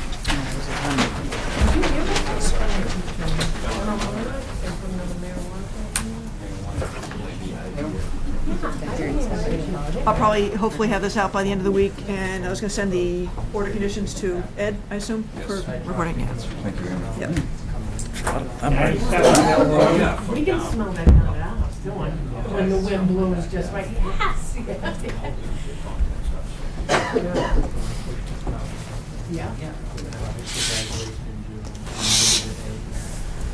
Right, yeah. You usually can smell it early in the morning as well. So this is just discussion? Informal discussion, I'll try to be as quick as possible, and I got a long night. All right. That's an old photo. Harley, yeah. Has it been sitting vacant all this time? Yes. Thank you. Current owners, I can do this. I live at the other end of the street. What color? Yeah, I try to simplify it. So, you're all familiar with that view. Here's Mill Road, 495 is here, and Warren Street, so it's right down at the corner. Just wanted to give you that preview. So, the current owners are trying to figure out how they could redevelop the property. Okay, so there's numerous buildings on the property, one here, here, here, a couple here, another few in through here. We've done soil evaluations on the site, trying to find the best spot for a sewage disposal system, because there's no town sewer, okay? So the lines that you're seeing here is Beaver Brook comes under 495, down and around and under Mill Street. The yellow line is the FEMA mapped floodplain elevation of 214, okay? And based on the topography that we did, that's the assigned elevation for the floodway here. Is that a new FEMA line or an old one? It's the newest one, I believe. Okay, that's good. Well, it's good, good and bad. Well, at least you. It's a starting point. It's a starting point, right? No. Our no. client has done significant research, Yeah. trying to figure out if that's a real line, because all the Most of the testimony in the property. area is it never really floods more than 211 down in this corner. Yeah. But nonetheless, we're simply here to talk tonight. The other, yeah, we're up in the highest part of the property here. We did do some soil, these symbols are soil test holes that we did. And the best ones we found were centralized right here, which straddles the floodplain, elevation of 214. And the orange is the 200 foot, right? 200-foot riverfront. Where is Warren Yeah. Street? So It's old part. as you can see, we're outside the 200-foot riverfront. Oh, it's a Parley lumber. straddling the So this is Parley floodplain lumber. elevation. This is the property? Okay. Now, the tricky part is, we've had, we'd submitted a plan to the Board of Health and talked to Jim Gariffi about, the health agent in town, about filling floodplain for a sewage disposal system. Okay, because we're gonna need to raise the system so that it's above the floodplain elevation. So as you can see, our final grade over the system is at 220. But the question then comes up, this current permitted is, with the Board of Health, is for 20 employees. And the potential buyer would like to increase that if possible. So the question comes down to is, which comes first? Getting permission to fill the floodway or floodplain and creating compensatory storage on the property with you all, getting permission that way, then going back to the Board of Health to say that we have conservation's okay to make that swap in the floodplain. So yeah, as again, with the Board of Health, you just can't simply fill it. Obviously, we need to create and, what they call Well, it. FEMA, you have to create Compensatory storage volume. It's a FEMA Right. thing. But then we also wanted to know how it may be regulated with your own local bylaw, if there's any red flags that you see that you've come across in your experience with your own bylaw. If they're kind of stuck between a rock and a hard place, or the goal is to obviously increase the number of employees we can have on the site, because it's a 4.5 acre site. The goal is to make it far better than what you saw before, with all the disturbance, trying to bring it back to a more environmentally sensitive spot. But, so we were just seeing if you had any input or experience with your Where's the existing septic system? Existing system is this cloud right here behind the steel building here. No, it is a leach field of some sort, yeah. But again, it's down in the flood elevation, because that's 214 right here and 213, so we know that it's in the, we're proposing to keep it all up and out. And so we had seen, is this the plan? I mean, it's been quite a while, so we they've been saw a kicking around, plan right, quite a with a while building ago. up in here. Right, a and there driveway. was, kind of pulling the development and operations kind of back away Right. from, is that still? It's still the goal, but again, we can't really go much further until we know how many employees they're allowed to have. So right now, it's just this little building here that you're proposing, or where's the? No, I don't That's not show any of the shown. proposed buildings, because again, that keeps don't have- changing So we don't based know on the how many building. employees. So what you're showing here right now is for 20 employees? This would be for, I think, close to 40 to 50 employees. This is an increase What from happens if 20 it up. goes down to 20 with the The size? 20, location of then, if we go back down to 20, with the Board of Health, we can just pretty much do the best we can, because then, at that point, it's just a repair for an existing condition. So we can Right, get it's variances easier. that way and upgrades, but because we're increasing, or desiring to increase the design flow, Yeah. Title V and Board of Health, I have to be fully compliant. Okay. So again, the whole chicken and egg thing is, if we Yeah. get permission from conservation that this is no longer flood zone because we've recreated it over here, then the Board of Health may be okay with that, and we wouldn't need a variance, so that's kind of where we were. Now, it can't be pulled away because it has to have a setback from 495, is that why? it No, has to we be- had holes up top here, we had ledge issues, so we didn't Oh, have okay. adequate soil. So we're centered right on the 3 good holes that we had. We looked at all these other spots, so. So I think factors for us would be, so prior conversations we've had were to, the water quality of Beaver Brook and being able to, look at the site holistically. And that's just my Yep. my initial thoughts on it.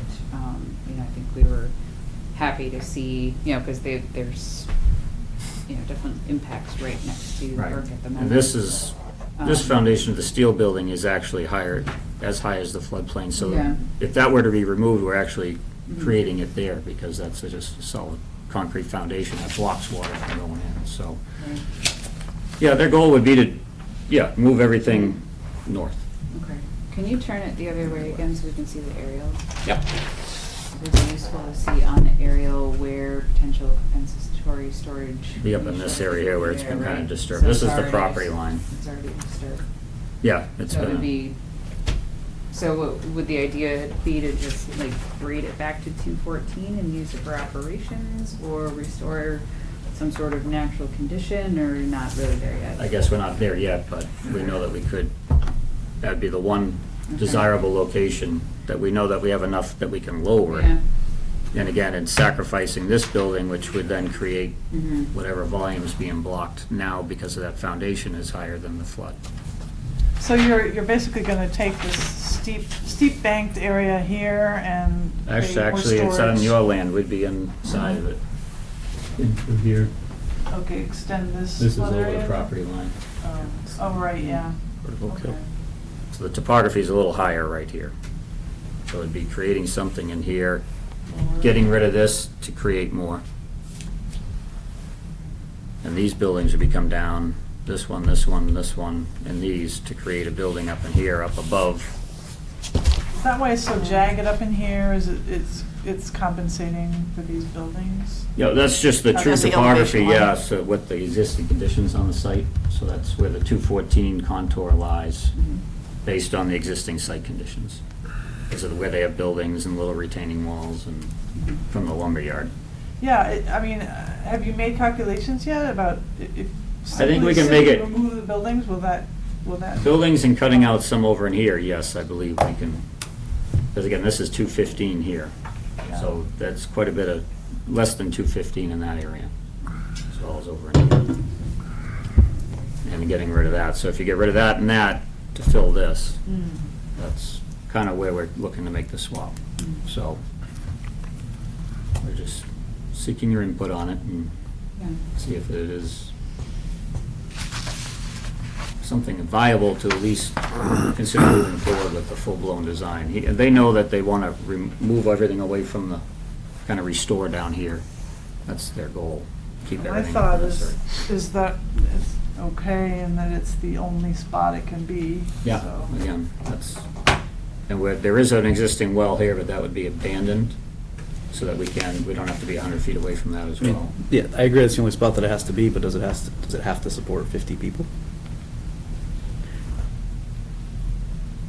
Well, I guess it would, it's kind of the same in terms of environmentally, if it's in the same spot and it's maybe just a little smaller, it's just sort of the same in terms of the impact. Well, that's what, I guess, that's what I wasn't clear on, is if it would be the same, whereas we would just be it would be under repairs, yeah. I guess it wasn't clear to me if It'd it be a would be little as bit much. smaller. Right, if it's we an were held ask to because 20. it's an ask because it's not an existing replacement. But I think with respect to this property and the vicinity to some really, kind of key resource areas, there are opportunities to, figure out where things would fit and, switch that with a disturbed area. I mean, I think we should dig a little deeper into our regulations. It's bordering land subject to flooding, there's no wildlife habitat. Yeah, no, it's So, right. so the only other standard is the volume. Right. And, pre and post. Right. And Is so the it would existing be system in within, failure, or is it? Yeah, it's in the Okay. groundwater. Yeah. So I would look to, site restoration opportunities and, I think. Given what your earlier plan had shown boulders or blocks or something, a certain Yeah. distance. Was Yeah, that we had them right Canada? along Is the that- 25. And so that was you, so you're still. We're still, Okay. yeah. Okay. Again, we just, Yep. we don't just want to And lose focus on track. this We one see you. topic. Is I got all the this, easy See you a ones. lot. We do- yeah, is this still the Okay. paving company that's, That's what I was gonna ask. They are the current owners, yes. But they're looking to It's sell? called Warren's Mill is that LLC, the but use? Sorry? Is that gonna be the proposed use? again, they've explored that as a possible use, yes, for their garage, but if that doesn't work, they want to know what other options they may have. So potential future transaction, Again, potential. this is kind of the starting point, because the septic has to go there. Right, so- what are your fatal flows? Yep. and build from there, but again. Well, I don't think it's a no-go. I think this is, I don't think it's a no-go. I think it's something we could work with, especially since there are so many restoration options. Right, I agree with that. Perfect. Opportunities. That helps As us. many times as I've been on that property, and I have a number of many times, I've never seen it flooded down and out. That, We've done unfortunately, that so doesn't much- matter. He's hired, But hired hydraulics FEMA does engineer not studying, care. and they submitted some paperwork to FEMA, and they told Did us they? that was the wrong paperwork, so it's. Oh, just, so you're going for a Loma, for a They whatever tried, amendment? again, I don't know if they will, they may still try, I don't know. It's an expensive, long process. It is. An uphill, yeah, very long process. But again, he's gone back and looked at the 1936 flood and the 2010 Yeah. flood, and nothing has gotten higher than the Well, the two. truck, Sure. that has all changed as far as what was there when I was a kid. 495 changed that whole piece of property. Oh, yeah. Right. That Sure all did. changed Yeah, there's a little completely. wetland up above it from the Yep. 495 runoff, but Right. again, all the heavy rains we have, everything, maybe a little flooding down here, but, so they just keep scratching their head as where does 214 come from?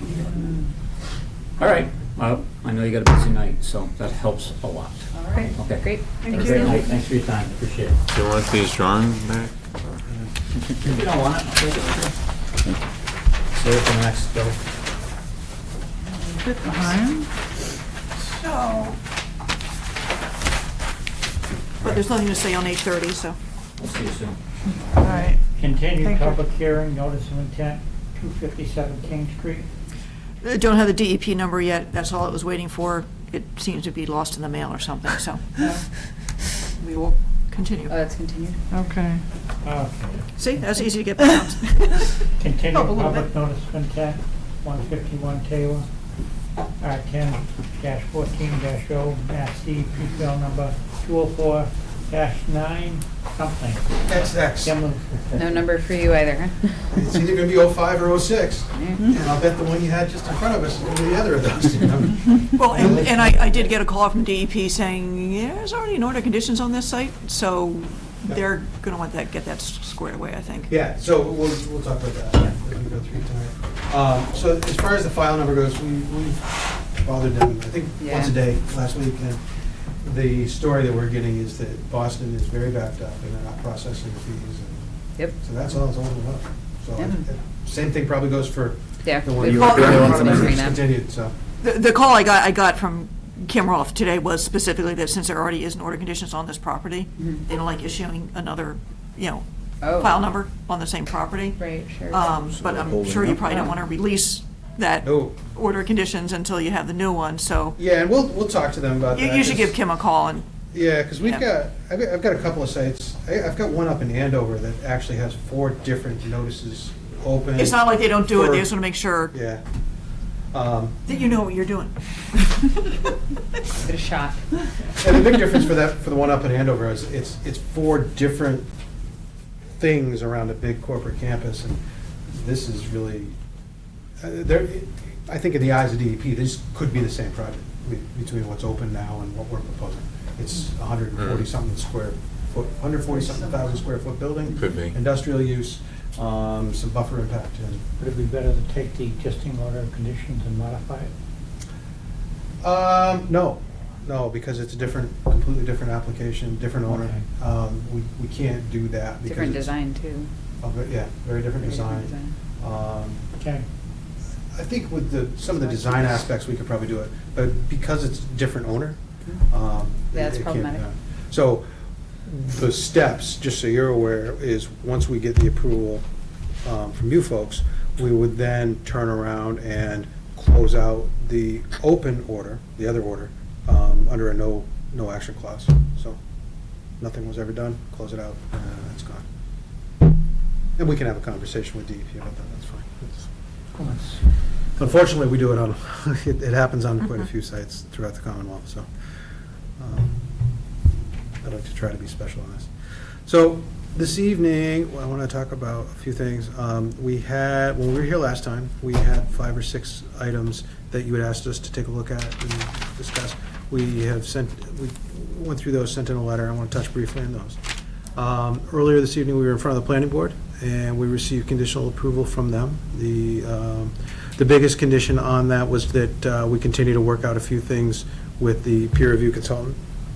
So we had an initial round that had a variety of topics. Some didn't even require a response, some were just housekeeping items, and others required some minor changes. Went through that. There was a second round that came out Friday afternoon, late afternoon, right? Yeah, late late afternoon. that's right. So we sent that in at 3:30 today, because we had a 6 o'clock planning board meeting tonight. So obviously, Green International didn't have time to review everything in detail. Courtney was at the planning board meeting.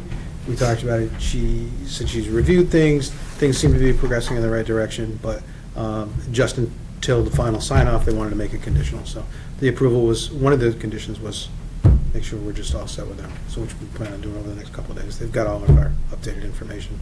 If you want, I can go over the items that we discussed with them this evening that relate to you in one way or the other, whether it's natural resources or stormwater, things like that. So we can do that as well. And was then the entry resolved too at the planning board? What's that? There was an issue with trucks going both ways? Yep, I'll Was tell you. that resolved? Yeah, it was. So we went back, why don't I lead with that, because that's kind of an issue with you, but not really. So we went back, we looked at the traffic study, and we said that, they're absolutely correct. So 2 trucks cannot pass each other on this corner. They can along here, and they can along through there, and they can back here. So everywhere else, they're fine. It is literally that spot right there. And we went, and we should consider a couple of things here. First of all, there's only 14 loading docks on a building like this, on this building. Buildings like this, they turn those over at most once a day. The metric is usually half to 3/4 of a truck to a full truck a day per dock. So if we had 100 docks, if there's a massive building, you'd have a lot of trucks coming in and out. But then we also went back to the traffic study, and ITE, who generates all the trip generation information, does the studies all over the country and figures all the numbers out. The traffic engineers use. I'm not a traffic engineer, by the way. Neither is Matt. But we went back, and ITE says that by their estimate with warehouse use, up to 20% of the average daily traffic for a warehouse could be trucks. And it's up to 20%. So we said, all right, we'll take the worst case, we'll say 20%. So that, I don't even know, I think I may have left my notes for that out in my car. Didn't think I was talking about trucks here. Oh, here we go. So that ends up being, based on the traffic study, which was peer-reviewed and approved, we ended up with 27 trucks a day for the entire day. And then if you figure the weekend AM peak hour and the PM peak hour, so when the traffic is the worst, we had, in the AM peak, we had 6 trucks entering, 2 trucks leaving, and that's over an entire hour. And in the PM peak hour, it was just the opposite. So 2 trucks entering, 6 trucks leaving. So the discussion that we had was, what is really the likelihood of 2 trucks wanting to be right here at the exact same time? And even if there was a fairly high likelihood, which we don't believe there is, we think it's not really going to happen, what we ended up doing was we put a sign right there, right at the end of the drive neck, that says yield to exiting trucks. So in other words, a truck coming in here, if he sees a truck coming out, he's got to yield to him. And he just, Got to back up. nope, doesn't have to back up. He just has to stop there. Or he can even just slow down so he's only creeping along here. Because once he gets to here, that's where the conflict is. Right. But from here back, the two can go side by side, they can get by each other. So we don't think that it's realistic to believe that anybody's really going to be backing up there. So in other words, the planning board agreed with that, so you don't have to make any changes? Nope, Okay. no changes, All right. no changes. So they agreed to the signage, and that was, The signage, yep. and So that's what we're going to do. The Providing they can read. Even if, We're I'll tell you hoping what, you know what? If you have Yeah, a we can- CDL, I would hope We can, even if they can't read it, Hoping a they're truck legal sitting here citizens. can actually see down under this Better, corner. you're gonna see So a they'll truck. see the trucks coming out. I mean, it's, the only thing that's going to be in the way is cars. And maybe a snowplow, which we'll talk about tonight, too. can a truck and a car pass? Through here? Yeah. No. Now, the truck coming out here takes up this full 30 feet coming across, just because of So the way would the there be trailer goes. cars leaving? 50-foot truck. If a car tries to leave while a truck's going behind it, it's got to sit there and wait for the truck to go anyway. So, it's the advisable course of action. yeah, yeah.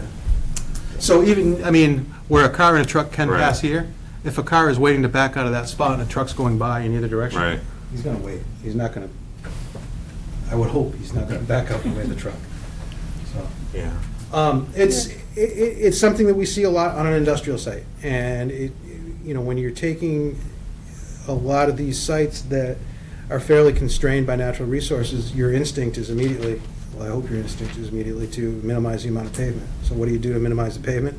You try to make the parking and the loading and everything operate as efficiently as you can, so you don't have a lot of excess pavement.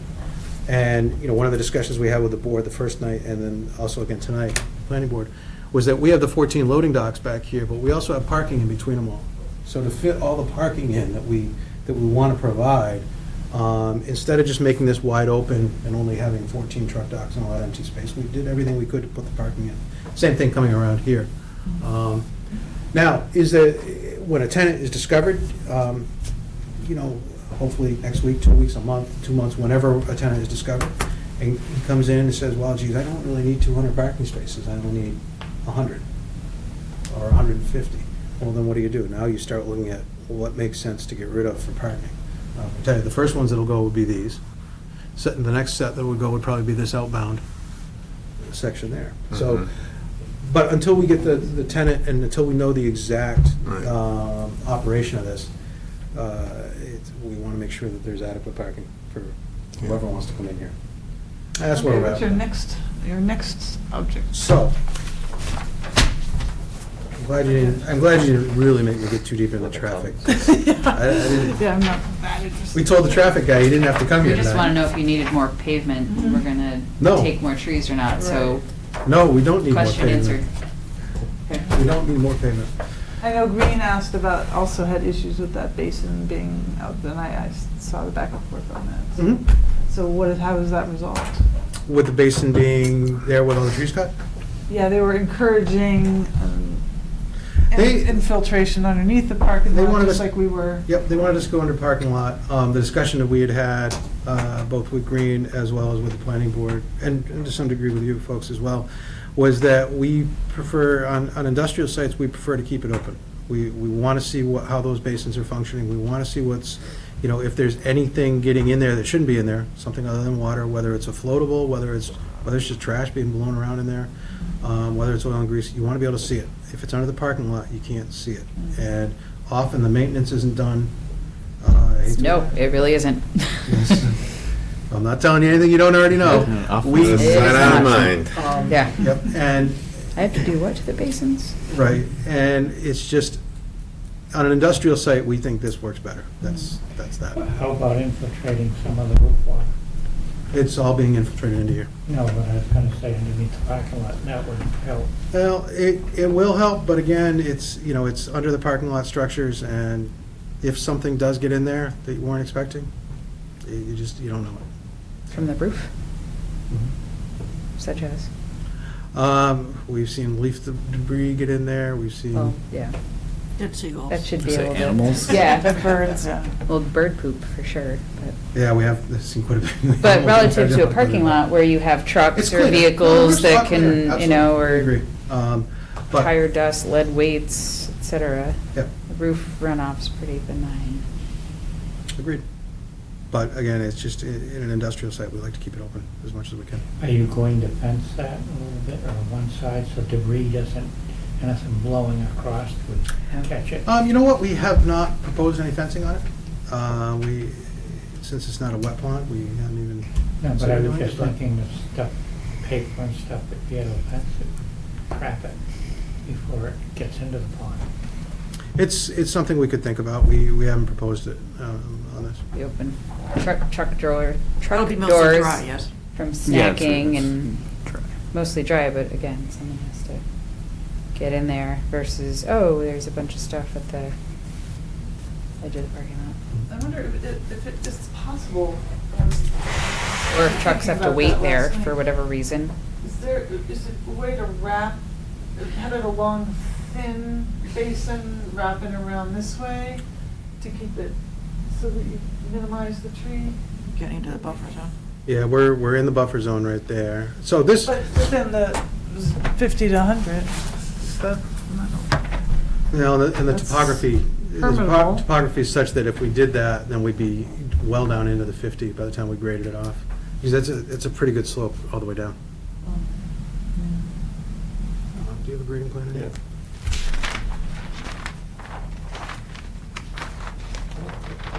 Like, did you have a tree inventory? I feel like I'm recalling that area was nice natives and, You mean the area of the basin? yeah. Yeah. No, it was like a really That's nice mature wooded forest. area is my, Yeah. And that's why you kind of asked them to push it underground for the Recollection. last. Yep. Right. or minimize the Wrap it up around size. even just a little bit. So right after that parking, it does, you'll see, it steeps off there at about a 2-to-1, and then existing, it's pretty steep on its way down there as well. So it's a relatively consistent slope all the way down to the wetland edge. So how, do you have figures? Elevate the slope. That would make it really steep. I'm just curious about the roof runoff. I mean, it's a 50,000 square foot surface area on that roof roughly? Well, it would take, It's a lot of water. so the way we've designed it, one of these pods, whoops, this outer pod right here Mhm. is the roof. And this is the parking. Cool. So can you put the roof under the parking lot? I don't think that's unreasonable. And you would save a lot of trees doing it. And the roof really is not likely, I mean, I've done a lot of industrial inspections on industrial sites. Roof How much room is your runoff, septic very system taking clean. up? Where is that? Because it comes off so fast. It just doesn't entrain much. I mean, yes, you have to, leaves and bird poop and whatnot, but Yeah. I'd like to, I feel like that's a reasonable request to entertain that option and just see what it looks like. And then you can tell me, we can discuss the engineering But you said you have real, implications. like beach sand soils. huh? Oh, we absolutely, the soils, The soils across the site are not an issue. Right. So they're highly infiltrative across the site. Which makes it viable to do that. Well, it makes it viable, but, I mean, there's some different things that we got to look at. So we're, certainly the first thing that comes to mind is the maintenance. And I think, we can work through that and try to come up with either something on there to make sure nothing gets in there. That's fine. The second thing we've got to do is work through the cost of doing something like that. I'd Those like to underground see it as an systems- option. Those underground systems are very costly. Mhm. And, that's another reason we don't like doing them on these industrial sites. How about, weren't you also gonna look into pervious paving? So that- We did, and I can talk about Is that. that gonna minimize the basin You enough? know what, it doesn't. So we looked at, it does a little bit, but not, I don't think as much as we were hoping. So we looked at a couple of things on that. There's really two issues that came out of that discussion, or that review on what we're doing. So we looked at taking all of this and making this all pervious pavement, just to see, bang for the buck, what we would get. And we ended up finding that let's see, where are my numbers here? We get about a 5% reduction in total volume of the basin if we did that, okay? But the more important thing that we found is that Mass DEP doesn't recommend using porous pavement in a Zone 2 wellhead protection area, which this site is in, right up to, I forget exactly where that line comes across. It comes across back here. And then it's not really suitable in a level. Now, we can make the argument with Mass DEP, and you folks would probably support it, that this side may not be a level, because this side isn't really the industrial, and we can almost even try to make the argument that that's not necessarily. You'll have trucks waiting there. But I don't know about waiting there, but they'll be driving. Well, there's a sign that tells them to wait there. Yeah, but That's up further. But if you only have, Yes, in I an hour, agree. if you have 6 I'm trucks splitting coming, hairs. I they're not gonna be- agree that it's not there's a not going to be a truck significant sitting there for wait. 10 minutes, so But they may slow down, how but then they'll about go. Flush the toilets with the roof runoff. There's got to be some sort of, I'm not kidding, Yeah, some gray sort water, of yeah, green gray water. grant or credits for flushing the toilet. But like seriously, roof runoff is not a huge pollutant. You Yeah, I don't know need if to you can see make it. so what- You're an so- engineer. I feel like you can make this happen. I've irrigated sites with it before. Stick it in a holding tank and irrigate it. I would love a solution for roof runoff, which really does not have the same concerns as a loading dock parking lot for, your. All right, we'll. Like I said, there's got to see be what a we can do with it. solution. There are some really nice trees in there. It would help with the turtle problem, and It doesn't you know, change our turtle. Well, And that's it gone pulls back you. in. but- It pulls you farther back. I mean, we're, developing to the, max disturbance area. And I think there are reasonable solutions, pulling your roof runoff into some other avenue. I think it's reasonable to look at it. Perhaps it doesn't land there, but it's reasonable to look at it. Right, I mean, if the cost goes like crazy, well, that's a reason not to do it, obviously. Even if you only put half of the roof on, just some of it. If there's, I think she's If asking. you're gonna You put, gotta it- get if you're gonna anyways. put some of it, I mean, it's, Yeah. by the time you start putting in those systems, if it's cost effective to start it, it's cost effective to finish it. Even a But green roof that will absorb. The other way around, if it's cost prohibitive to start it, it's cost prohibitive to finish it. So we've got to look at that and see where we're at with that. But we will look at that. So you're And I can tell you that the difference in the site is generally this outer, Mhm. Yeah, you said that was it's the the outer area. one, right? Yeah, the outer one is where the roof goes, the inner one is Yeah, where so the. you're And that pulling that berm- whole section, So it would and the pull berm in goes away, pretty right? significant No, amount. well. The 10-year storm, was it? Oh, It okay, ends, that- yeah, so the pond, the edge of the pond would probably be like right out here. You don't get the whole thing back, but, because you still got to grade it off Yep. and run it down through there. I might get half. But it's, Oh, yeah. yeah. So you're gonna have solar panels on the roof too? We're not proposing that right now. Or a green roof, that's what I was saying. I don't know if you green heard me, but a green roof would also absorb the roof. more. It's something we can look at, but, And it also helps with cooling. well, I think we use the white. Where's David? It's a You big- see that's these a go big home? weight issue. Oh. We're still using the white membrane or something, right? Yep, TPO. Yeah, so it'll still be the white membrane. Is there PFAS in the white membrane? Is it coated with? What's it coated with? You got that on your brain, huh? Plastic?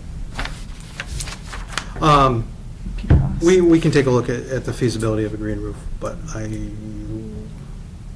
think diverting the roof runoff is a pretty realistic option. all right, we'll look at that for the next one. The snow storage areas, we discussed those last time. We also had a peer review comment that ended up with us doing a calculation of where they would be, not only where they would be located, but how much we actually need. So we ended up putting a strip of snow storage along here, one in this green area, one over here, one along this edge, and one right in here. And those will be the snow storage areas for the site. It ends up being able to accommodate about an 18-inch snowfall across the entire site. Although I thought I said, or maybe this has been worked out, but Green said that one of those areas is in front of a hydrant. Yeah, this is after we worked it out. So back here, we extended that area a little too far, and we Okay. did block off the hydrant, so we just moved it over. The other issue they had is, for a while, we were showing snow storage here and down in here, and they didn't want us blocking any parking. Right. Green didn't want us blocking any parking spaces. You block the sight view for the truck coming around the building if you piled it up there on the corner there. Yeah, we're still going to have a smaller pile up here in the green space, but we'll be okay with that. Again, I think the site views will be fine. When a truck's sitting here, they can still see down to something coming around, so they'll know enough not to go all the way around this corner. Could So you what put a happens when we mirror, get some 2 sort of feet? mirror there, bent, No, I don't think a mirror is going to help. I think just. fish eye, whatever? Yeah, I think just the sight distance from the truck sitting up as they're coming through here will be fine. Because they're sitting up quite high. They can see right down past this. Even if this snow pile gets up 5 feet, they'll still see over the top of it. They'll see another truck coming around. So where does the snow go when we get 2 feet, which we've gotten annually the last? Then it has to get trucked off to a snow dump somewhere. So do you work locally, like here west of 495 much? Not In just in January? Littleton, but yeah, we work all over the Because state. we've gotten 2-foot snowfalls every year for the past, like, We get 16 inches per storm. No, I thought it was more like 20. I'm aware. I live in southern New Hampshire.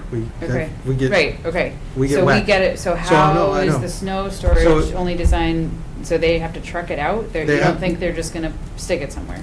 No, they have, as soon as it starts to impact any operations, they have to truck it. That's gonna happen on an annual basis.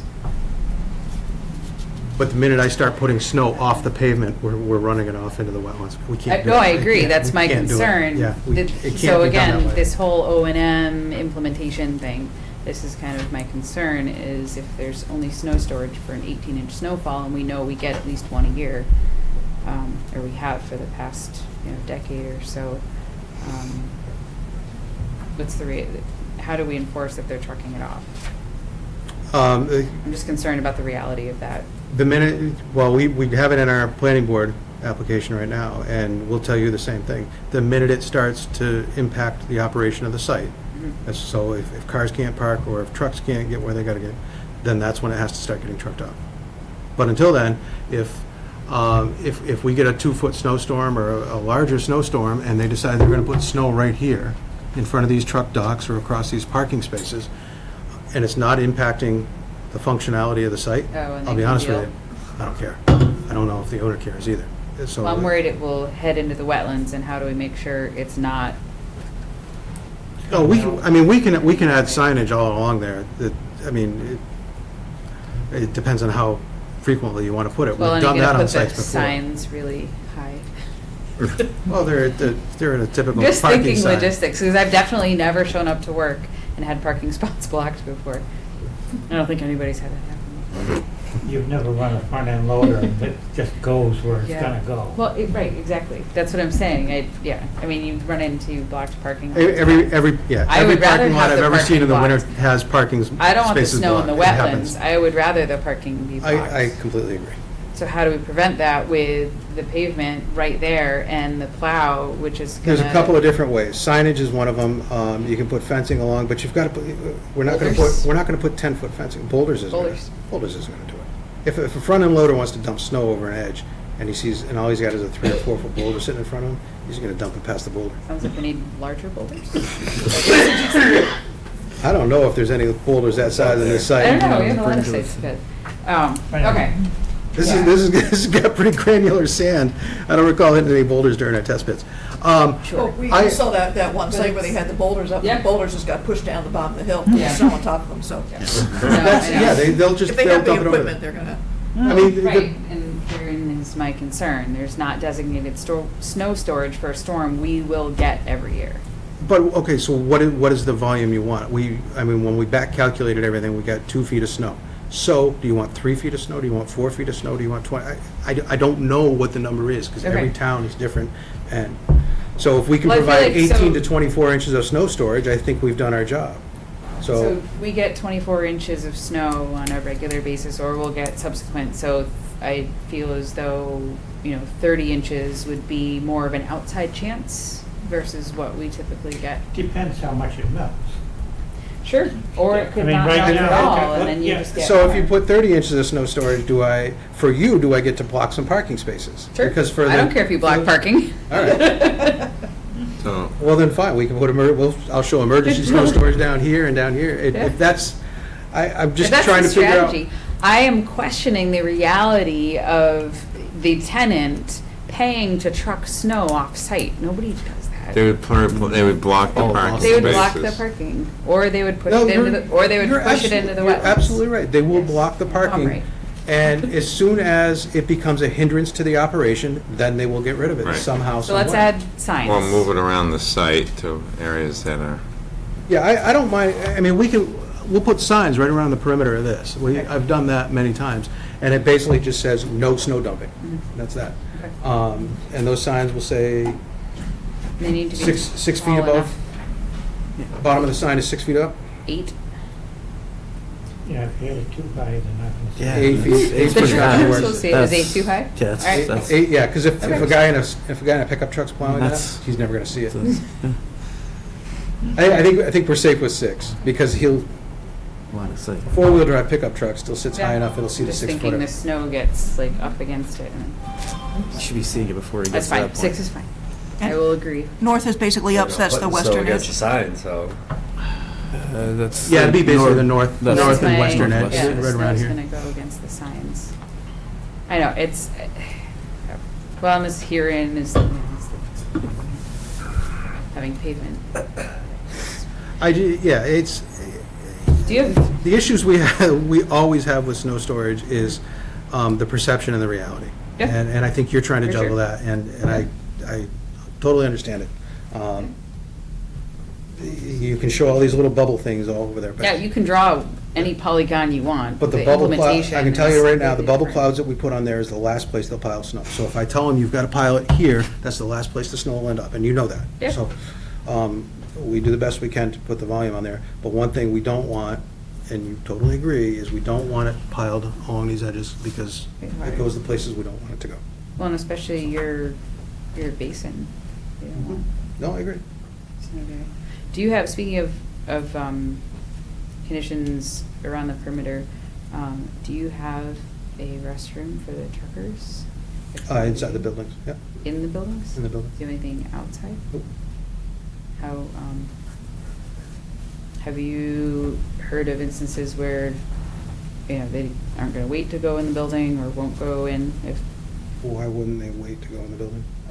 Again, they're not staging out here. so it's So the a, truck drives in, yeah. backs in, he needs So to they're park never right there. gonna have to wait, they will always have a spot to back in. Yep. They're never gonna, they'll never be here. Depends what the security setup is, whether they can get in or not too. So what I often run into is, heading out into the woods or into the wetlands to, relieve the, But I'm just. Even if there's, I mean, they've. It is they've got- really there's doors all surprisingly. along the back, and I so they can tot- come right in. Absolutely, I understand that, and this is something I've seen in many other settings. You can head inside, it's accessible. We're not gonna put a bathroom out there. I can't stop them from doing it. I mean, I suppose next to Or the no snow something signs, we could put, I mean. No peas. I was saying just alternate the signs, but I don't. Don't make me put a symbol on that. Let me at least write the words on that sign, please. It could be the same word for. I'm fumbling for an answer. I've never been asked that question. I've been doing this for a long, long time, and I've never been asked that question. It's been the- How do you stop the truckers from going in the woods? And introducing a lot of new Poison trees ivy and rose bushes. Oh, yeah, poison ivy, we could do poison. Multiflora ivy. rose. Okay. Carolina. Oh, right, no, some of those Yeah. real thick thorn bushes, right? I think Those if you are those provide the are- restroom inside, you have Yeah, to as make the long as- assumption that they're going inside. Right. Close. I mean, I don't think it can, I mean, most of these industrial Definitely. buildings have, and just Seen about reality everyone very that I've ever seen built, have actual trucker bathrooms. They're, and on the Yeah. floor plans, they say that. Right. Trucker bathroom. Yes, yeah. I mean, Yes, I do. Yeah, no, these guys are designing the building. Trucker bathroom. 100%. I have Um, seen that. However, it's more when they have to wait and they can't leave their truck for whatever reason, or it's trash and One too many cups of piles. coffee. Yeah, piles even. It's, yeah. So, I'm just not sure how we could enforce that. I think most of the people that drive those trucks for a living know where the bathroom is. I mean, is it not just? Yeah, no, they're aware. If he stops here, is it not just as easy to run there as it is to run out there? well. Especially if you don't know what's out there? One would think. Okay. One would think. I've seen it happen more than you would expect. Okay. All right, anything else that, you Kinda asked gotta us? get moving here. Yeah, so we talked about the turtle fencing last time. The turtle protection plan, the formal one, has gone back into natural heritage. It did come out like we thought. It was, as long as we can get the installation in prior to April 14th, it will be a secondary line of silt fence offset from the primary one by 10 to 15 feet. And that one won't be anywhere near it won't be within the limit of work, so it won't be getting hit, so it'll be semi-permanent. And that would go around the site. It would not be on this side of the site, and it would not be on this side of the site, but the other two sides it would be. So that's into natural heritage right now. In the event, and prior to that going in, they will also do a visual sweep of the property before they get put in. In the event it can't be done prior to then there's a lot of contingencies that go along with it. More visual inspections that Oxbow would have to be out here while that gets installed to make sure that nothing crept up. The soil stockpile areas and protections, we just, in our response letter, we highlighted where they were going to be, as well as just to reattach the details. This is a detail from the original plan set. And then we made it a little bit more obvious where we had put those on the original. So when the building comes down, they're gonna cart it away as they take it down? or- The building will come down relatively quickly, and as it's coming down, actually, the company that's going to take the building down is, not only are they a demolition firm, they're an asset recovery firm as well. So they want the pieces from the buildings. So they want everything they can get. So All the concrete, metals. everything, They want it- foundations, they want nothing's to take- getting crushed or anything used on the site? Some of the concrete may be crushed and processed on the site. So that's a whole other bug permitting and all that, right? They put that under the floor, probably. It just has to get tested and Yeah, we approved gotta- first. You gotta go, that's a rigorous Yeah, process. yeah, and too. they've already been through the initial abatement screening. Okay. They did find some issues around some of the rooftop units. So makes sense. that, there's about 6 or 7 days worth of work that'll have to happen with that before any of the building comes down. PCBs or is it asbestos? Asbestos. Yeah, asbestos around the flashing, at the rooftop units, a couple of the openings. Okay, just the opening. Yeah. So no PCBs? Yeah, no PCBs. No PCBs. So they're recyclable steel? Presumably, that's what they'll do with it. Yep.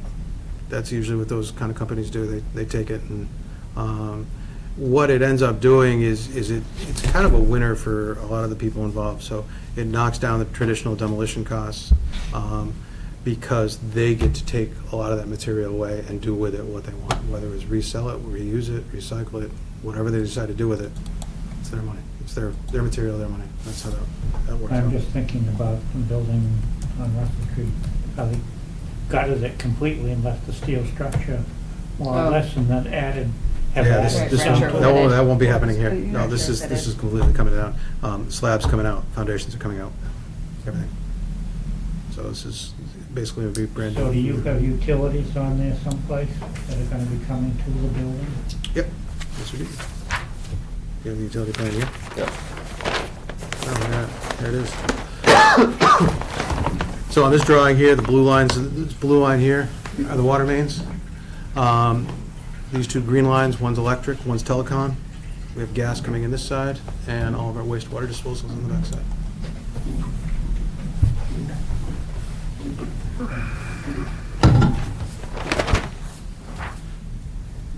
The only other thing we had in our letter that we haven't talked about here yet is, there was a discussion, you had asked us what we used for stormwater rainfall data. Yep. And then if we could take a look at the Atlas 14 as well as the Cornell data, we did that. It does increase it, so the 2, 10, and 25-year storms are actually generally similar. So for example, on a 25-year storm, the TP40 data, which is what we used in the stormwater report originally, was 5.3 inches. The Cornell 25-year storm is 5.67. So it's a little different.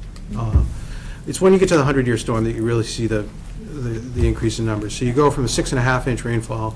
Atlas 14 reports about 7.7 inches, and Cornell is just a shade over 8 inches on those rainfalls. The end result is it didn't change our findings. Okay, the pond still holds up to and including the 100-year storm, except for the Cornell storm, 100-year storm. The Cornell storm results in a total discharge through both cells of 4 CFS. And when you figure that out over the width of those spillways, it's about 2 inches deep of water. So 2 inches deep in a riprap spillway, you probably don't see it. So that's what happens when you run the Cornell numbers through it. So it didn't change our things. When we do take a look at that building and try to put that underground, we'll run the Cornell on that, because I don't want those, if we're gonna have to put those in, I don't want them to be undersized, so we will run those with Cornell and see what that system looks like. The overflow from that system will likely be back into here, though. Yep. Because that just, Yeah, it makes sense, and I'd rather not have a new point discharge somewhere else. Yep. It's easier for us to control. Makes sense. The second round of peer review comments also knew that you guys had asked that, and so we reported to them as well, that same information, so they have that, so they can take a look at it.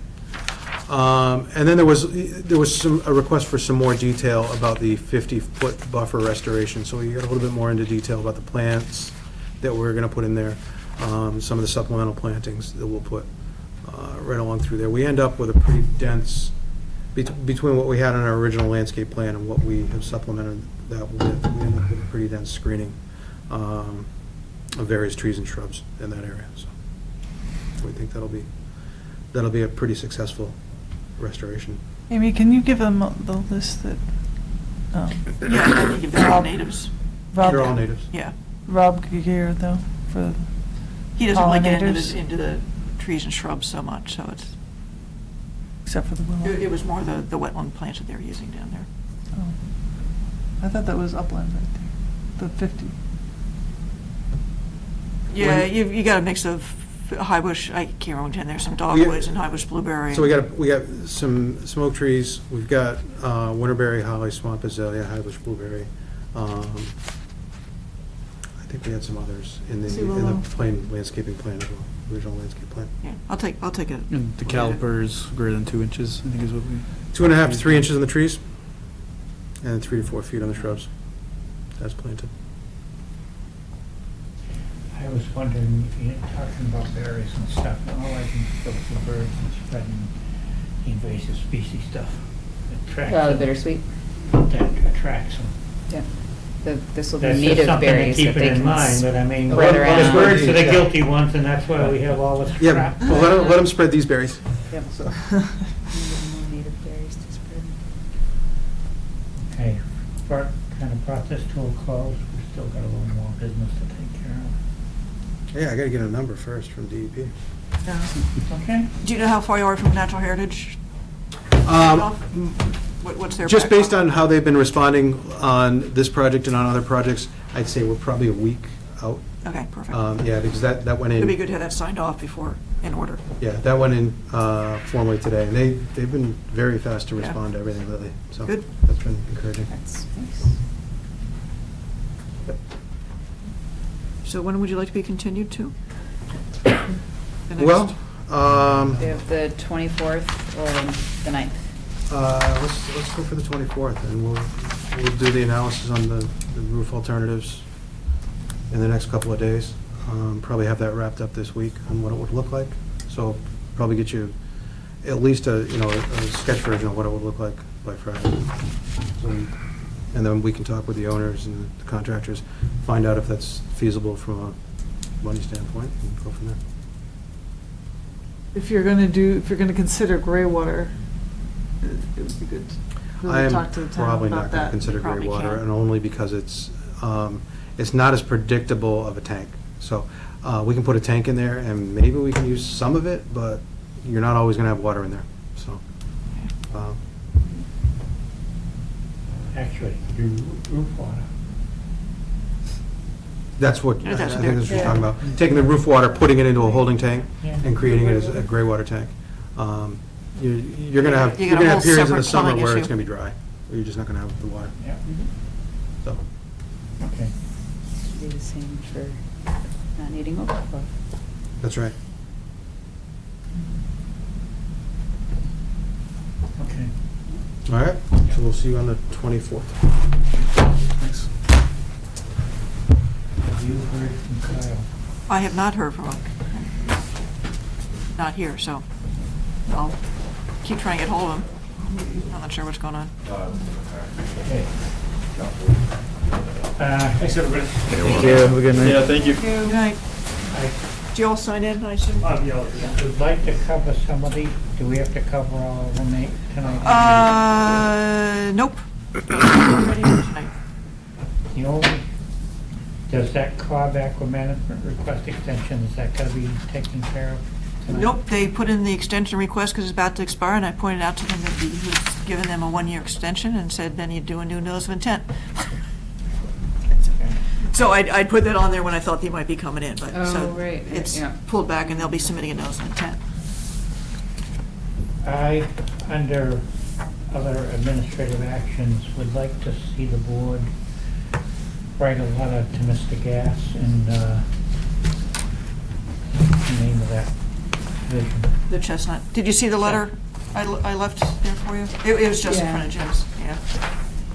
Because that's what I'd sent him, I think, back in December. I don't know where it ended up. It's Wait, what? I think it was something just for Jim. Oh, Or just that was okay. only in front of him. That's the second. Are these ash the same ones that hold up our Christmas lights and everything? Yep. What are they? Oh, gonna- you're talking about the Littleton comment? Oh, Well, sorry. yeah, boy, talk about unintended consequences, holy cow. So, we went for the grant to plant more trees, and then we went out and looked at it, like, oh, they're in bad shape, some of them. Huh. And then, so I said, okay, fine, they gotta come down, plant more trees, do a survey, blah, blah, blah. Electric department calls it, what do you mean you're taking down the trees? They just put all this wiring, so they can, Yeah. like, yeah, well, sorry. I was like, you're donating some really big trees. Yep. So we'll see where that goes.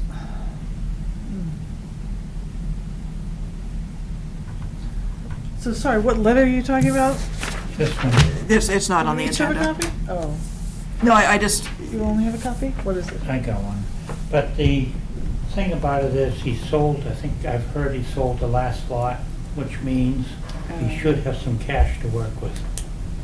Hopefully, if this is what the issue's been. Yeah. And he hasn't put the second layer of pavement down. And the people that are on the private driveway are getting a little nervous because they wonder if things gonna end up. Well, having- planning board is talking about trying to increase the bond. They've got a hold on the last lot, but, I mean, there's not much we can do about it. I'm just thinking we need to express that we feel we should start to get something done as to what we are requesting. And I think one of the major things is the bridge. Yeah, did that ever come back? No. No. I think we tried to lump too many things into that project. No, that's got No. nothing to do with it. It's the owner's issue. So I don't know. If you wanted to fix the bridge, they could fix the bridge. And in terms of the wetland mitigation, you should have done that like 10 years ago. Right. So I do we just need to about- That try bridge to- will probably never get fixed. I've been talking to him for 5 years, so. Well, yeah. Fine, let it collapse. Well, Well, that's. He's gonna not doing it because of anything you guys have right. done. He's just not doing it. So, do we send him another letter, is what I'm asking, and to the attorney and a letter, or do we have to send something to town council?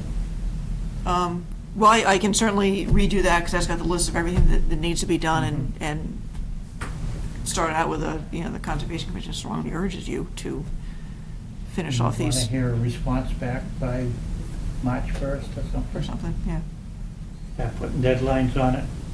Yeah. Do you feel as though we should maybe speak to town council to see what just a little would be? Yeah, and at the very least, I'd CC them, town council and Marne Planning Board. Is that a potential enforcement track at some point? Do we have any enforcement orders on them? No. Is that something we should consider? Well, the enforcement would be that they never did the wetland mitigation for that culvert crossing, let alone getting their certificates of compliance. Well, I think somehow we gotta start rattling his cage. What happened to the consultant that was working with him? Lack of. How many? The last one. There was Ducharme Dillis, but, they couldn't get notice to proceed, basically. They couldn't get a contract out of them, so. Right. Yeah, there's not, if you're a contractor, there's not much you can do without a contract. That, I think I assumed that the bridge had come back in during No. a meeting that I had missed or something. That kind of concerns me. It seems like we should close the loop on that with him and say, hey, someone came in. It's a safety, it's gonna be a safety issue. And I've heard a complaint from one of the owners of the, has property on the private road. Mhm. And he's been. Oh, yeah, they're not happy, yeah. Yeah, he's concerned about that bridge. I don't blame them. But, I mean, safety issues is not in our jurisdiction, but if that thing collapses into a wetland, Yeah. it certainly is. I just don't know exactly how to word a lot of it. make So it whose rather jurisdiction? strong. Building department? I would say Into so. the building department or It's planning? a private road. Once it went off the cul-de-sac, it becomes a private road, right? Yeah. Actually, the whole thing's private because it hasn't been accepted anyway, because he hasn't done the last bit of work to make it acceptable. Yeah. I guess, if it's agreeable with the rest of the board members, I'd just start hammering them with some letters and maybe get town council to send them a letter. I don't know what enforcement action we have as far as town council is concerned, but maybe it'll. Well, it'd be a typical enforcement order on, my God, this is old, it's 204-649 is the file number for the wetland mitigation and the crossing. So how about if we issue? And they haven't complied with the conditions. Well, how about if we issue an enforcement order? I mean, somebody that sat across from us tonight is gonna be on our case about that. Would that be reasonable to?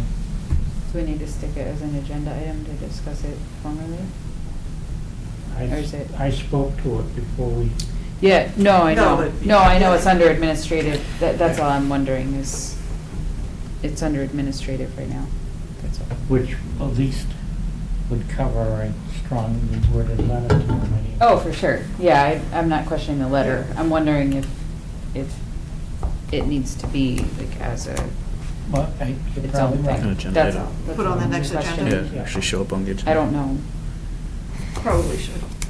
So let's, yeah, I think the letter, I mean, I can send you the letter and say that the commission will be discussing an enforcement order. yeah, Then we can discuss the enforcement order. Yeah. that makes sense. Yeah. Okay. Which case are you talking about? Chestnut. The Chestnut. Oh, Gas and that Chestnut, yeah. disaster up there. Yep. Yeah. How long has this been going on? That's what I was trying to think. Yeah. When did we first hear it? Cal, do you remember? It's a long time. Before me? Because That's when the well was gushing?